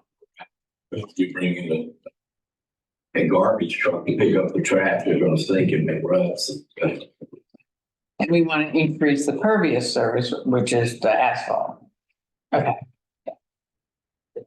Backwards enough. Impervious. so impervious. Impervious. Water won't go through it, right? If you, and Then this is backwards. Why is this? it was in here. Then this is backwards. Well, this says we want, the intent of the town's comprehensive plan is decrease impervious cover and increase pervious surfaces, which is the backwards, right? We want to increase impervious and get rid of the pervious because we don't want the gravel. We want the asphalt, but I think this is backward. The definition of impervious is not allowing fluid to pass through. Right, so that's the asphalt. So I think this is back Two to, words switched. right, We want We to don't want gravel road. right, I think this is just back. impervious, not allowing. Impervious is gonna be like. This would be. The whole table thing is in context. It's in to decrease impervious cover by reducing parking requirements. Well, if you reduce parking requirements, then you're not gonna have impervious cover. Okay, so less asphalt. So less parking. But then it says using pervious surfaces for spillover parking areas. It says using asphalt for spillover. Why are we saying to use asphalt? I think this is saying they want less parking they want set up. So like for the multi-unit, that are in there, multi-family unit, I think they're trying to condense the number of parking lots. But I don't know why I can't just say reduce the number of parking. Yeah, but it just, yeah, I don't know, but to say specifically that you want to decrease your impervious cover and you want to use pervious surfaces for parking is bizarre. It doesn't seem like it's backwards. But it's saying you want to reduce your asphalt and you want to increase your gravel. That seems to be the opposite of what we as a council have been. And the last line there, Can we just get rid of the pervious and impervious and just, I don't even really understand what this is. Why did we? I did not. It's. No, I know. I know. But somebody before us did. We need Yeah. to decide if we need, okay. Looking at the overall increasing the Perviousness of it, the water won't run. They want to reduce the amount of the impervious. They want to reduce the impervious, which would be paved rates, would decrease that because they want the water to get in the ground and everything. I just, But the concern I think about parking was that if you're putting in parking lots, like for the townhomes, it was discussed by the town council 2 years ago over there, that they were originally planning on putting gravel parking lots. You had neighbors coming in complaining that it needed to be paved and it needed curb and guttering to take the water to the front of the place. Otherwise, their backyards would be. So the parking areas came up as an exception. Do not use gravel parking lots because of the nature of all the traffic coming in there, and use paved curb and guttering. That's, And I think this is what it's trying to say, but it's very confusion. It's very confusing. yeah, it might be worded, but that's where it comes from. The planning commission, and, they just want to overall reduce the impervious surfaces in development or in the world, and I understand we're just so tiny. So we want it to be paved. We want it to be paved. Is that correct? that. You don't want the developers to be able to say, "Oh, gravel." We're gonna gravel Oh, you're gravel. it, and then we end up with. so I would suggest kind of take out everything highlighted in yellow and leave it alone. Yes. Or say we want it paved. We want it paved and we want to have curbs and gutters. Yeah. Proposed regulation shall be based on a parking needs study or equivalent data. We should leave that in. Yes. And a preference for paving and curbs and gutters. If you plan, then you can address anything that looks. Because our streets and stuff and streets codes and all of that says that it needs to be developed and paved. So we can take out everything after data. Well, after comprehensive plan. Yeah. Oh, I took out everything after data. Such regulations shall reflect the intent of the town's comprehensive plan. No, that's equivalent data here. I would leave that in. Our comprehensive plan is council, whomever that council is, could be 20 years from now. The comprehensive plan is the roadmap for the council. If you act against your comprehensive plan, you risk it being turned down in court. So if we're saying it's gonna abide by that plan that we've had 14 grand creating, then we're presenting ourselves as a council. So such regulations shall reflect the intent of the comprehensive plan period. Correct. Well, then the Thomas Jefferson District's telling you that you need gravel roads. That's where Yeah, but that's in the comprehensive plan the comprehensive Yes. plan talks about. about reducing That's what, yeah. asphalt. And that's great Yeah. for cities. So that's why I said you should just leave within the planned unit development district, the applicant shall establish parking regulations for consideration by the town's council. The proposed regulations, Language. the proposed regulations shall be based on a parking needs study or equivalent data, period. Because your comprehensive plan wants you to have more nature.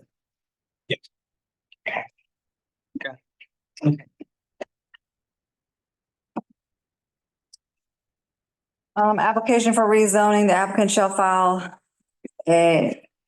this is an application. The applicant shall file an application for rezoning with the zoning administrator, town of Mineral. The application shall consist of 3 primary sections, an area of existing conditions map and a master plan. This on the next page is where we talk about phase implementation plan with commercial development in phase 2.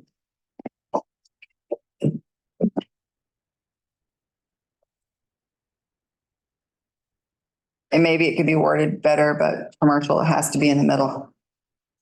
My concern on that was in the last one, we had that as phase 3 and I talked to Nicole about that one. You don't want the developer to sell all the houses and then just walk off and leave the commercial undeveloped, and that's not certain. We want some of that commercial started. Right. I don't make my concern, I think you saw my concern. Yeah. But my concern is actually the opposite of that. Are we not doing it soon enough? Should phase 1 be 50% commercial, 50% residential? Because how many municipalities are dealing with that right now? So, there was a project that sat for a long time in Orange years. And he could not get the proper was that he would develop his commercial development. He developed residential in the back, way, way in the back. This was a whole totally separate project. Walmart came in. This land beside Walmart sat and sat and sat and sat and sat. He could not develop his residential. He had to develop his commercial. So years later, he did a proper amendment to do his residential, a part of his residential first, and then his commercial. And now they're just filling up residential everywhere, and he's getting his commercial built and probably already occupied. So I get what you're saying, but you want to make sure you have enough residential to be able to attract your business in your area. And so if you put it in phase 2, you now have built out your residential and your open space, and it doesn't look like a construction site. It looks pretty full. And it's You could say that you want your first phase of residential to be closer to commercial land area and the rest of it in the back. Sometimes they don't like doing that, but they like to build back and then come forward because they're coming out. And that way the residential isn't in all the construction, but it might benefit, us to say, no, we want you to start your residential building closer to your commercial lots. And then phase 3 would be the back residential. I don't know. It's a thought. We have difficulty attracting businesses. And so we have to help our developers, as much as we can. I mean, Yeah. we can, Which residential development first will attract your businesses. But how much of that? You don't want to do it so small that they're just not going to come. You want to make sure you have enough. Would the So it's up to you. town state a time frame? When would the town know what the time frame is? That anyway in the process? You can state a time frame. You can request a time frame to be stated with the developer.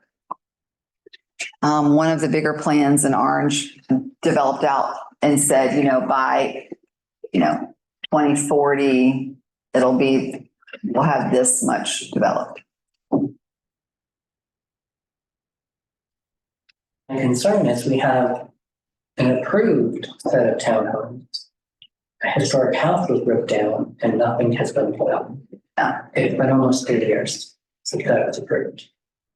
So are we gonna go through all of this, approve all of this, get 10 single family homes, and we never get to phase 2, where the town actually gets the benefit of new business being attracted? So your zoning permit, we can put an expiration date on zoning permits. It's usually 6 months.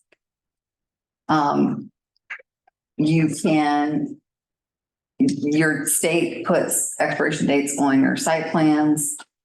If the town wants to put an expiration date on someone or hold someone to a time frame, but you have to understand economy is up and down, so we can't, Right.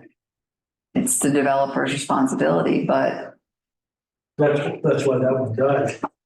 It got approved and then 2008 hit, and it was like, so I get what you're saying, but with the townhomes, Because the building permit expires. if you get some commercial business in, then that attracts people because they want to be closer to these, Yeah, and your commercial, like yeah. that. And your residential, your commercial tract is attracted because you have residential, and your residential is attracted because they have commercial. They're not going to be attracted. Residential is always going to be attractive. But commercial is not going to always be attractive.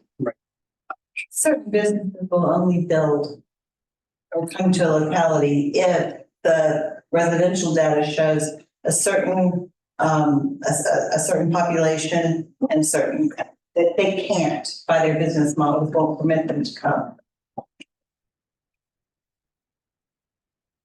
Pretty small, so it would be tough for us to meet a lot of its requirements for a lot of businesses, other than mom and pops. Yeah, we're never gonna get the major. in those two community developments. They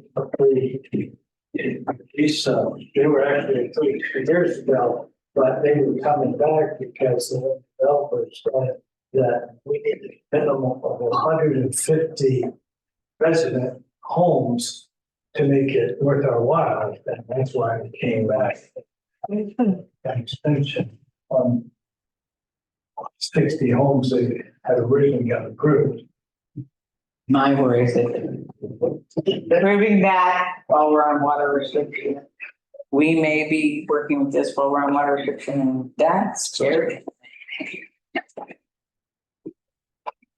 But anyway, different subject. All right, so you guys can decide. Maybe we put a percentage of the commercial development and pay. No, you can't, it's hard to do that. Can't do They that. develop, because They have to it build usually develops Yeah. like right Yeah. beside each other. As long as I know we can implement timeframes on the phases, so we're not looking at 50 years before they start. No, I think you have every right to. We added utility easement on this section under whatever this is.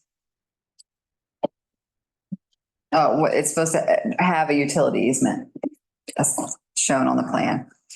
The next one, C, the charter, regulations, and other governing documents of property owners shall be reviewed by the town attorney prior to final site plan approval. So you need to put property owners association. Oh, property owners. I don't know where it went. Okay. Aberrant.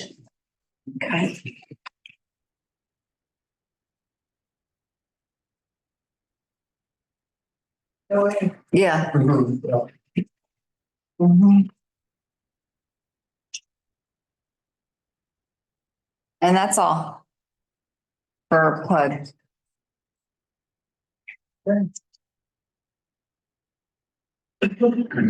All right. Motion to approve 425-26 statement of intent. For the county unit development district. Are you going to approve the planned unit development by ordinance 2006-02 and then include everything in there? Or are you going to approve?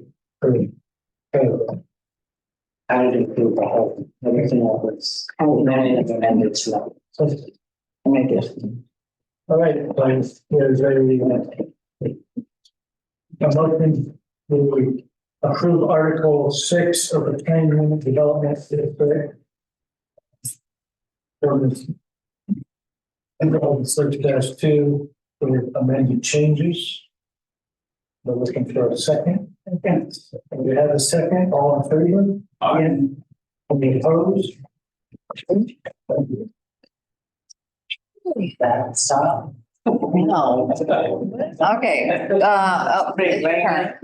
Okay, so I'm going to open up our topic for the chapter 380 subdivision land. This has to do with the ordinance creating extra stuff.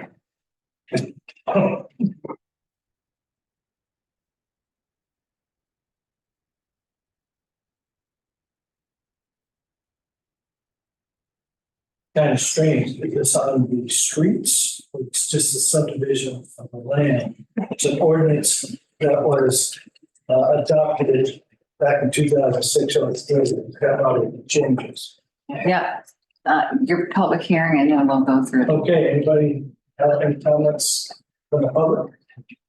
Thank you. Okay.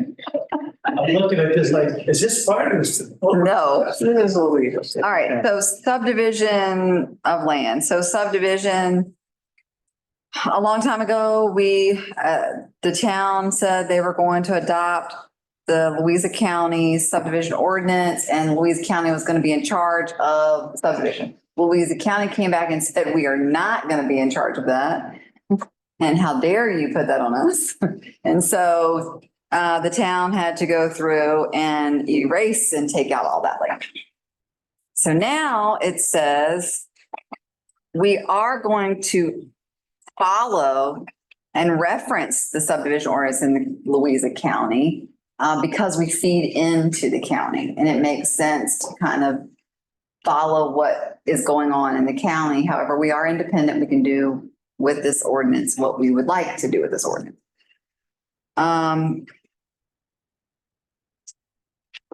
We took out that the officials of Louisa County would be the enforcer. Basically, that's what we took out. So right now, we're following their ordinance until we can establish an ordinance strong enough for mineral. Mineral is so small, but I feel like we need something to be able to follow. And so following theirs is what we should do, I think.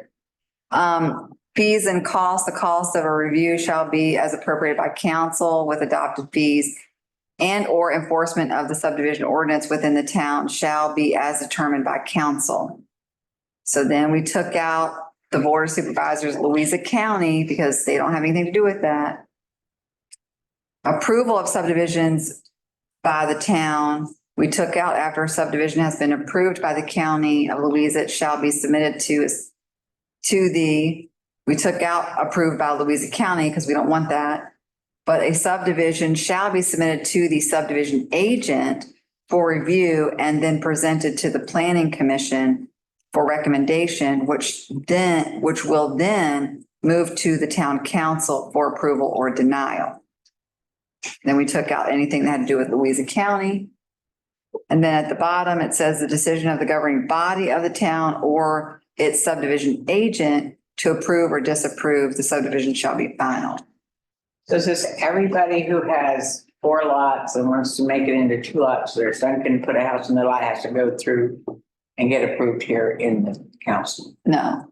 Okay. Through council or your subdivision agent. Your subdivision agent is usually the one that approves your subdivisions. If this council would like for all subdivisions to come through here, that means that there's an area of land, they're dividing 4 lots and they're saying, I want to build a house. And they're making that one separate parcel that would come here. You guys would be looking at stuff every, like 4 and 5 applications every meeting.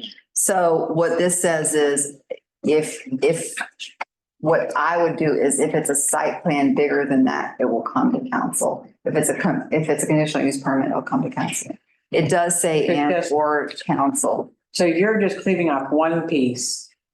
We're fine, but if it's gonna divide it into more than 2 pieces, then you would bring it. If it's going to divide it into more than 3, it's Okay. going to come to council.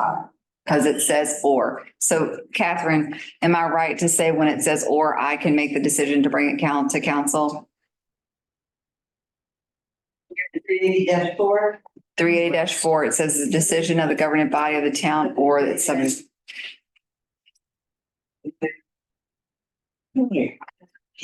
And a subdivision shall be submitted to the subdivision agent for review and then presented to planning commission for recommendation. Oh, it doesn't state. Right, Yeah. all of them go there. It doesn't. The little one should divert right to the zoning. So can we put and stipulate that if it's more than 3, it follows this protocol? Is what I wanted it to do. More than 3. Subdivisions. So for example, if someone has the area of land and they say, I want to divide this into 4 lots, it would have to go to planning commission and council. If they say, I have this and I want to divide it into 3 and they're going to have their separate entrances and it's pretty much normal, standard, whatever everyone else is doing, then fine. But if it's 4, you're developing now a whole street. And what does that look like? And so. But if the 3 turns out to be you could always bring it here if you wanted to, right? But you don't have to. Well, if we put in 3, then if we put in more than 3, then I would bring more than 3. If we put in up to 3, I can approve, then no, I wouldn't bring it here because the applicant would say, well, it says right here, I don't have to go there. Okay. I think 3. I trust you. I mean, I It's trust. not you, it's the person after, like. Right, that's what I was gonna say. It's not you. I trust you. It's the Yeah. person after you or after that. Right. Right, 100 years from now. So I think 3 is a fair number if it's being divided more than 3 ways, but I think that it should also state that the zoning administrator can use the planning commission at any time. So if it's 1 and then you're putting 2 houses on it, and you feel, or whomever is after you, Yeah. feel they need the planning commission to review it, then they. Is there something, I don't know. Can I suggest that you divide it into 2 sections so that you have 3D-4-1, a subdivision of 3 into 3 or fewer divisions may be reviewed by the subdivision agent for approval or denial.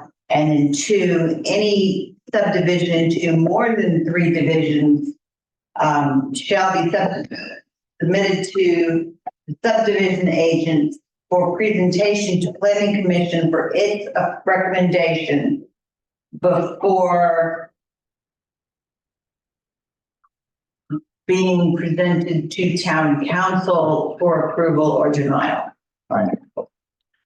But I guess my question is, why are we just using the word agent? Why don't we just say the zoning administrator? Because they're 2 different things. They're legally a subdivision agent and a zoning administrator. The zoning administrator can be both, But they are. but you have to separate them. They're 2 different. Yeah. So we could have 2 different people doing it, by the way, if you get. Yeah, they're, Okay. yeah. So, okay, let's just do it that way and then. Yeah, I think, You're saying you have the option to avail yourself of the council if there's something really weird or if you're uncomfortable or if you have a conflict or something, some reason you think it should go through and during Disneyland and again, it's just. What? I don't, you know what I mean? I don't know. It's like if you. I don't want you to, I guess I don't ever want it to be like they say, oh, you're not allowed to take it there because it says you can do, I don't know. It's up to you. If you think that role needs it, fine. If you don't think that role will need it, then that's fine. I get what you're saying, and I didn't feel in the same way, like. Even if it is like me, if I want to put a house in my backyard, I'm really only subdividing my property once. Right. Putting 2 units. Yep. As the zoning administrator would be, sorry. Subdivision agents. If you felt it was necessary that you needed more Yep, information from planning, then you could present that. I put that in here. Okay. So I added that. note. And that would be why. I think you're not required. We don't need to do it. Bang. May, yes, it's just We that. don't want you to do it. And then 4 or more is, and definitely. Approve it if it's fewer, But shall but present to plan. Yeah, more than 3 have to go through planning commission.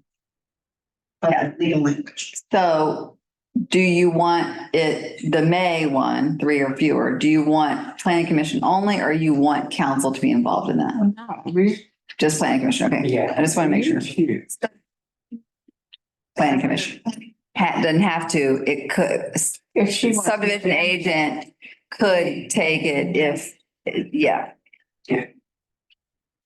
All right. Okay. So that's probably why I highlighted this. The decision of the governing body of the town or the subdivision agent to approve or disapprove the subdivision shall be final. But if it has to go to council for approval, why would the subdivision agent be the final approval? Subdivision agent That would be, That would be if it were. whoever makes the final decision, it's a final decision. But I'm not sure. Well, maybe It says, to be fair, but it says the decision of the governing body of the town or its subdivision agent to approve or disapprove the subdivision. If you. then it's. Then it takes. Okay, so that's what this is for. Okay, I just want to make sure we're, But do we need to put that in there because we also have, and we're really not fine. There's no appeal process? there is. Yeah, if there's an appeal process, that's really. Well, that's the final for that one. And then if they want to appeal, that's completely. It's fun, there would be no appeal with the town, it would not prevent an applicant who was from going to the circuit court to. Appeal the They subdivision. can't appeal it to the Board of Zoning Appeals. No. The cost, you say here that on 30883, Uh-huh. the cost of the review and or enforcement that shall be appropriated. You don't want that in there twice, right? The cost of review and or enforcement of the subdivision ordinance in the town shall be as determined by the town council. Is that correct? All right. So what am I taking out? The part in Quotes after review, and parentheses. Okay, got it. thank you. The cost of the review and or enforcement of the subdivision ordinance within the town shall be as determined by the Just council. get rid of as, that's. I got rid of this. Shall be as. Just shall be determined, as is, yeah, I don't know why that's in there. All right, and this one. Yep.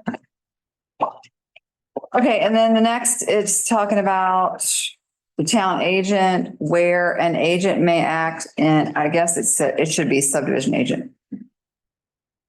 Where You don't need there for the legal language because you're talking about an agent regarding the subdivision code that is by structure of subdivision agent. The way that okay, I know. Okay, you made me, I had to change it before. Okay. We're the agent, Mhm. not an agent of the town, that anyone fitting in this. Yeah, no, but yes, so we're an agent of the town may act, it's the whole thing, where an agent may act.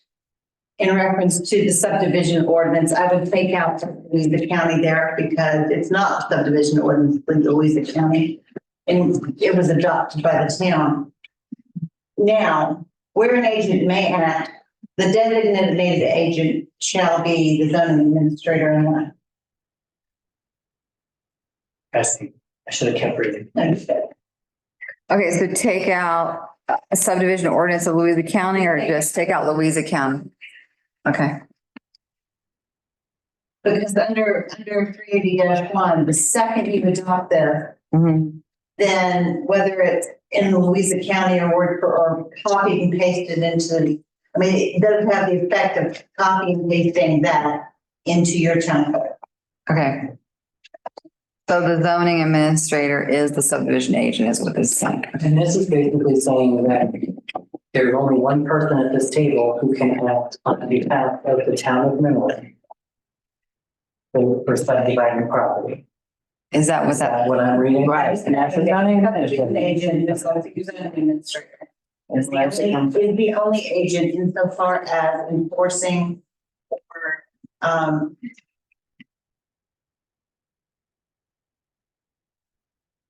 reviewing or enforcing subdivision.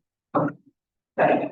Okay. I mean, if we grow and she needs help, when we become 1,000 people, and she needs help, we'll have to come and yeah, we'll just have to, I love how you read. I guess the only thing, that was right there. I think the only thing that I would throw out there, just as a general comment, is at least in the 20 years that I've been here, we have gone through a boatload of town managers. And up until really when we specifically started saying XYZ, you are in fact the zoning administrator too, is that basically if something happens and we have to get a temporary person in here, or I have to put that damn hat on again, then we're going to have to make provisions to make sure that somewhere we don't really have in our charter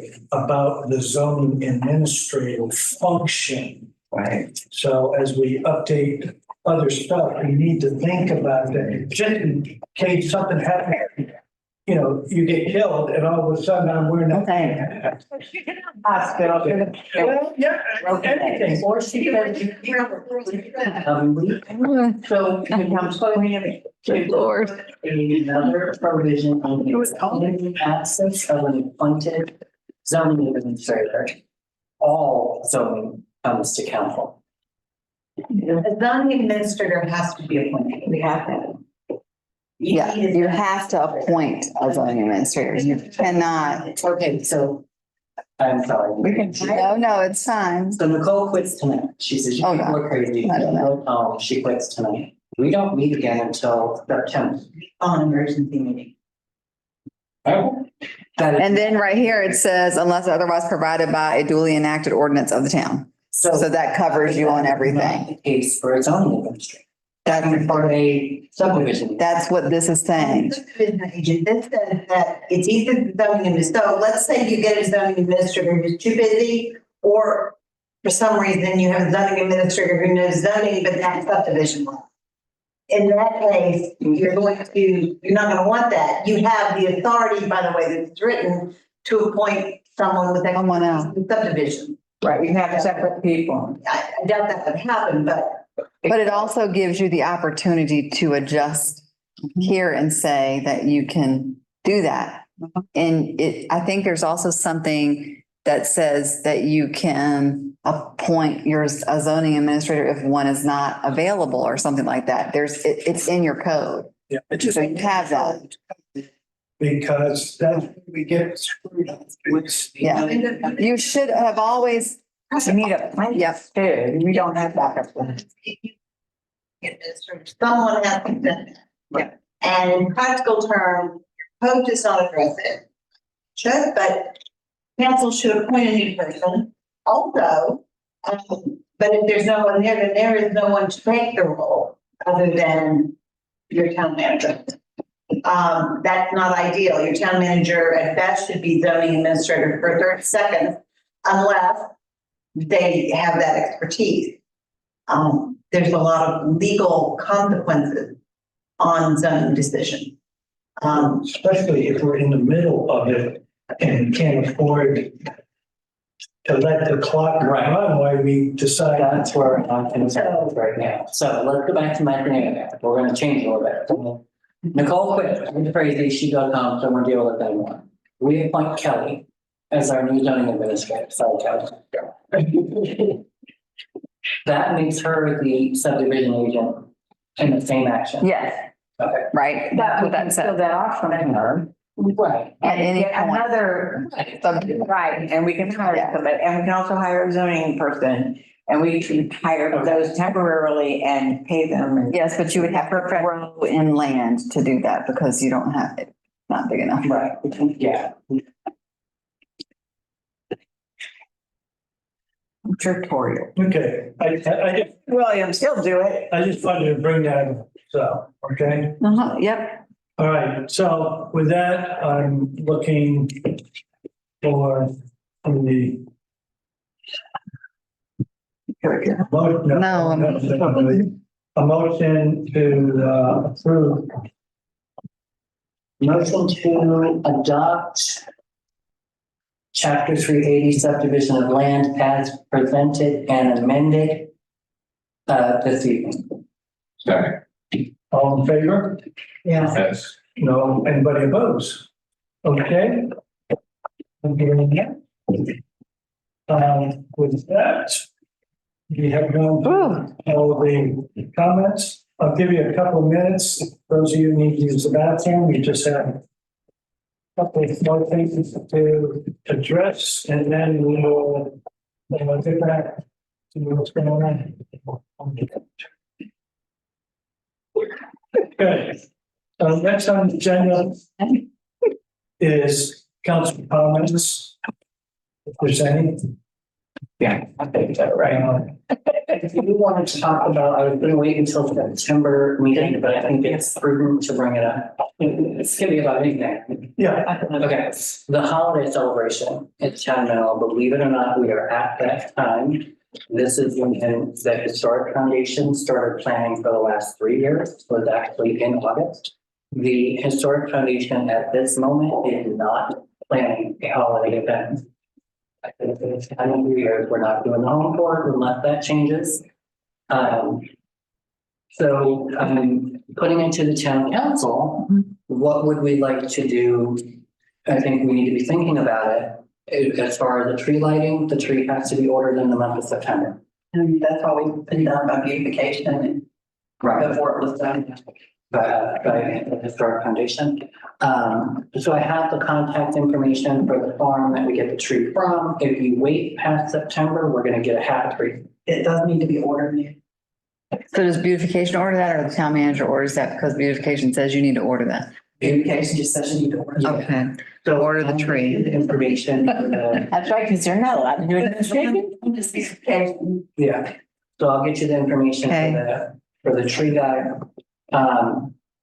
The nativity. So, we spend that money. yes. We bought that? So, That was wrong. no, That was paint. the. Where are they paint? The Historic Foundation adopted the nativity. Mr. Jarvis personally, our artist, to touch it up and beautify it again, but that was his money, not the I family. understand. Thank you. And we'd like to put it up, but there's been the conversation for the last several years on separation of church and state. So if the council is okay with the Historic Foundation putting it back up, we can do that. Well, before you, it's just making it, but did it. Right. But I will also say that there is a push to get the foundation to do its historic home tours this year. I've talked to the members of the foundation and we are going to debate it this weekend. I have gotten actually several people that were disappointed when they heard we weren't doing it this year. Last year, we had about 130 people come through my house to see my Christmas tree. It's extremely full. I too. You had two? Two. I'm not doing it for that. I mean, it's just way too much work. I mean, it was like, there was like 2 people. I don't know why nobody came and they were like, Because I'm on the main strip. maybe. Main Strip, I get probably about 10. Some of these people would be on house. I wouldn't be so disappointed with the foot traffic, but we had a massive turnout all 3 years. All 3 At years. your house. At my house. Well, maybe you should just, Yeah, we did it. Yeah. But if we're gonna do it this year, the past 3 years, it has been funded and the entire operation for the night, including small business shopping, having the Grinch, having Santa and Mrs. Claus, has all been funded by me out of my pocket. I'd do that again next year. I do it again. So if we're gonna do a town event for the holiday, I think that we need it to be the town that puts that event on. And we make this town hall the hub and celebrate the town for the holidays. I just can't afford to. Good. I used to love when we had the church choir used to sing and, people in the town came out and heard that and, stuff like that. That was For the last 3 years. pretty cool. So let's put that on the schedule September, for the meeting. But go ahead and get her the information so that they order the tree. And we'll put together a little, maybe you and I can work together and put together a little bit more of an actual proposal for what it would look like. And then we can talk about it and discuss it in September. Okay. I just didn't want it to be a blindside Yeah. thing, hey, we're not doing what we've done for the past 3 years and everybody has to have what expect. Well, and to tell you the truth, what I'd like to see is we did each of the businesses to do a piece of plywood Christmas holiday theme. And we start as you come into the town of Monroe. All on. All along the road on both sides will have lights, and then people can email in the favorites, and then maybe we can just do some type of recognition for the first place winner and say it's got to have a holiday theme to it, and that way we can get our businesses to participate. Well, the other thing that we've discussed in the past is doing a scavenger. So everybody that's involved, whether it be a resident or a business, has some kind of item in the house. People have to find, take a selfie and tag the town of Mineral on Facebook. Good. So, I mean, it's all different ideas. I'm happy to work with the town manager under beautification and come up with a plan for a holiday celebration. It's already beautiful. Okay. I have a large deer. Okay. He's electric, or she, because she has, and only the females have the antlers in the winter. And she's soft and, she moves her head. And I was going to ask if we could put her in the lobby for the season, and people could take selfies with her or whatever. She, just really, she doesn't need to be, you can mute her. That would be like minis or reindeer, whatever. She has to be indoors or covered because she's, she's like something you put in a department store. She's plush. She's plush. Okay. But, I don't know, but if that's okay, I think it's fun. We have a little tree. Well, keep those thoughts and we'll. Yeah. Okay. Unless anybody has anything else, I need a motion to go ahead. So this was just something that happened recently, but we have come to find out and have information from the IRS that we've been depositing the payroll tax money, but not all of it has been done timely, or we have not filed the paperwork to go with some of the deposits. So we have a couple of tax quarters that we're paying penalties and interest on that are due by Friday or August 31st, which I went ahead and had the treasurer pay those so that they would be paid on time. And then the other ones, she has also, there are a couple quarters, quarter 1, 2021, quarter 4, 2022. She has all the dates. We'll put more in a summary at our September meeting, but I wanted to get it out there so you guys weren't blindsided by it. She has filed those quarters that weren't filed. Once they're assessed, we'll have to pay whatever that penalties and interest are, or late filing fees. Just, Are we talking like, 941. Thanks for catching those up. that's, Thanks for Thanks, catching those up, Kelly. are we talking massive amounts of money? so, the one for the 2 quarters that is due by the 31st, I believe is the date, is 4,700 and some odd dollars. We don't know what the other one's gonna be. It's a lot of money, but not hundreds of thousands. No.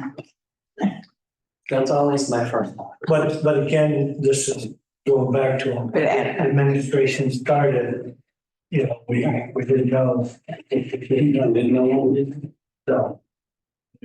Okay, thank you for bringing that up. Do you want to bring that? No. Okay, I need a motion to go into executive session. There's nobody in the lobby. But before we do that, if I can get to the attorney to read the infamous words of wisdom, or whoever has it. Yeah, Clara. Which one is it? Did we introduce her? I'm doing that at September meeting. So disregard the woman behind the curtain. That's right. She's not until. That's you certified, so you have to read, this public property. Give me right. This the public board. Yeah, just council move. Yep, that's what you read. Just say, this council move and of course. Okay. Okay. I'm ready? Does council move in accordance with section 2.2-3711A3 of the Code of Virginia? It's in that the board of supervisors. Seal, that's the wrong copy. That the council convenes in. That council convenes in closed session regarding the real property proposed or used for a public purpose, specifically pertaining to the acquisition of real property for a public purpose. Acquisition of real. And And in accordance with section 2.2-3711A7 of the Code of Virginia, does council convene in closed session to consult with legal counsel on a specific legal matter regarding possible violations of town code. Okay, so there's the motion. Second. And as soon as you shut your recorder up, we'll be in closed session. Who's second? Who's second? Who seconded? Who made the move? The move? I said. You motioned. Oh, Second. All right. Did you have I have it. the lighting? I have it. Go ahead. Yep. Do you certify that in closed session just concluded, nothing was discussed except the matter or matters specifically identified in the motion to convene in closed session and lawfully permitted to be discussed under the provisions of Virginia Freedom of Information Act cited in that motion? I so certify. Last time it is. David said no. Okay. Okay, so we're back into session. Is there any other thing that needs to be said or done before we entertain a adjournment? Motion to adjourn. I have a motion to adjourn. Second. And I have a second. Okay, You might say as dry as you can.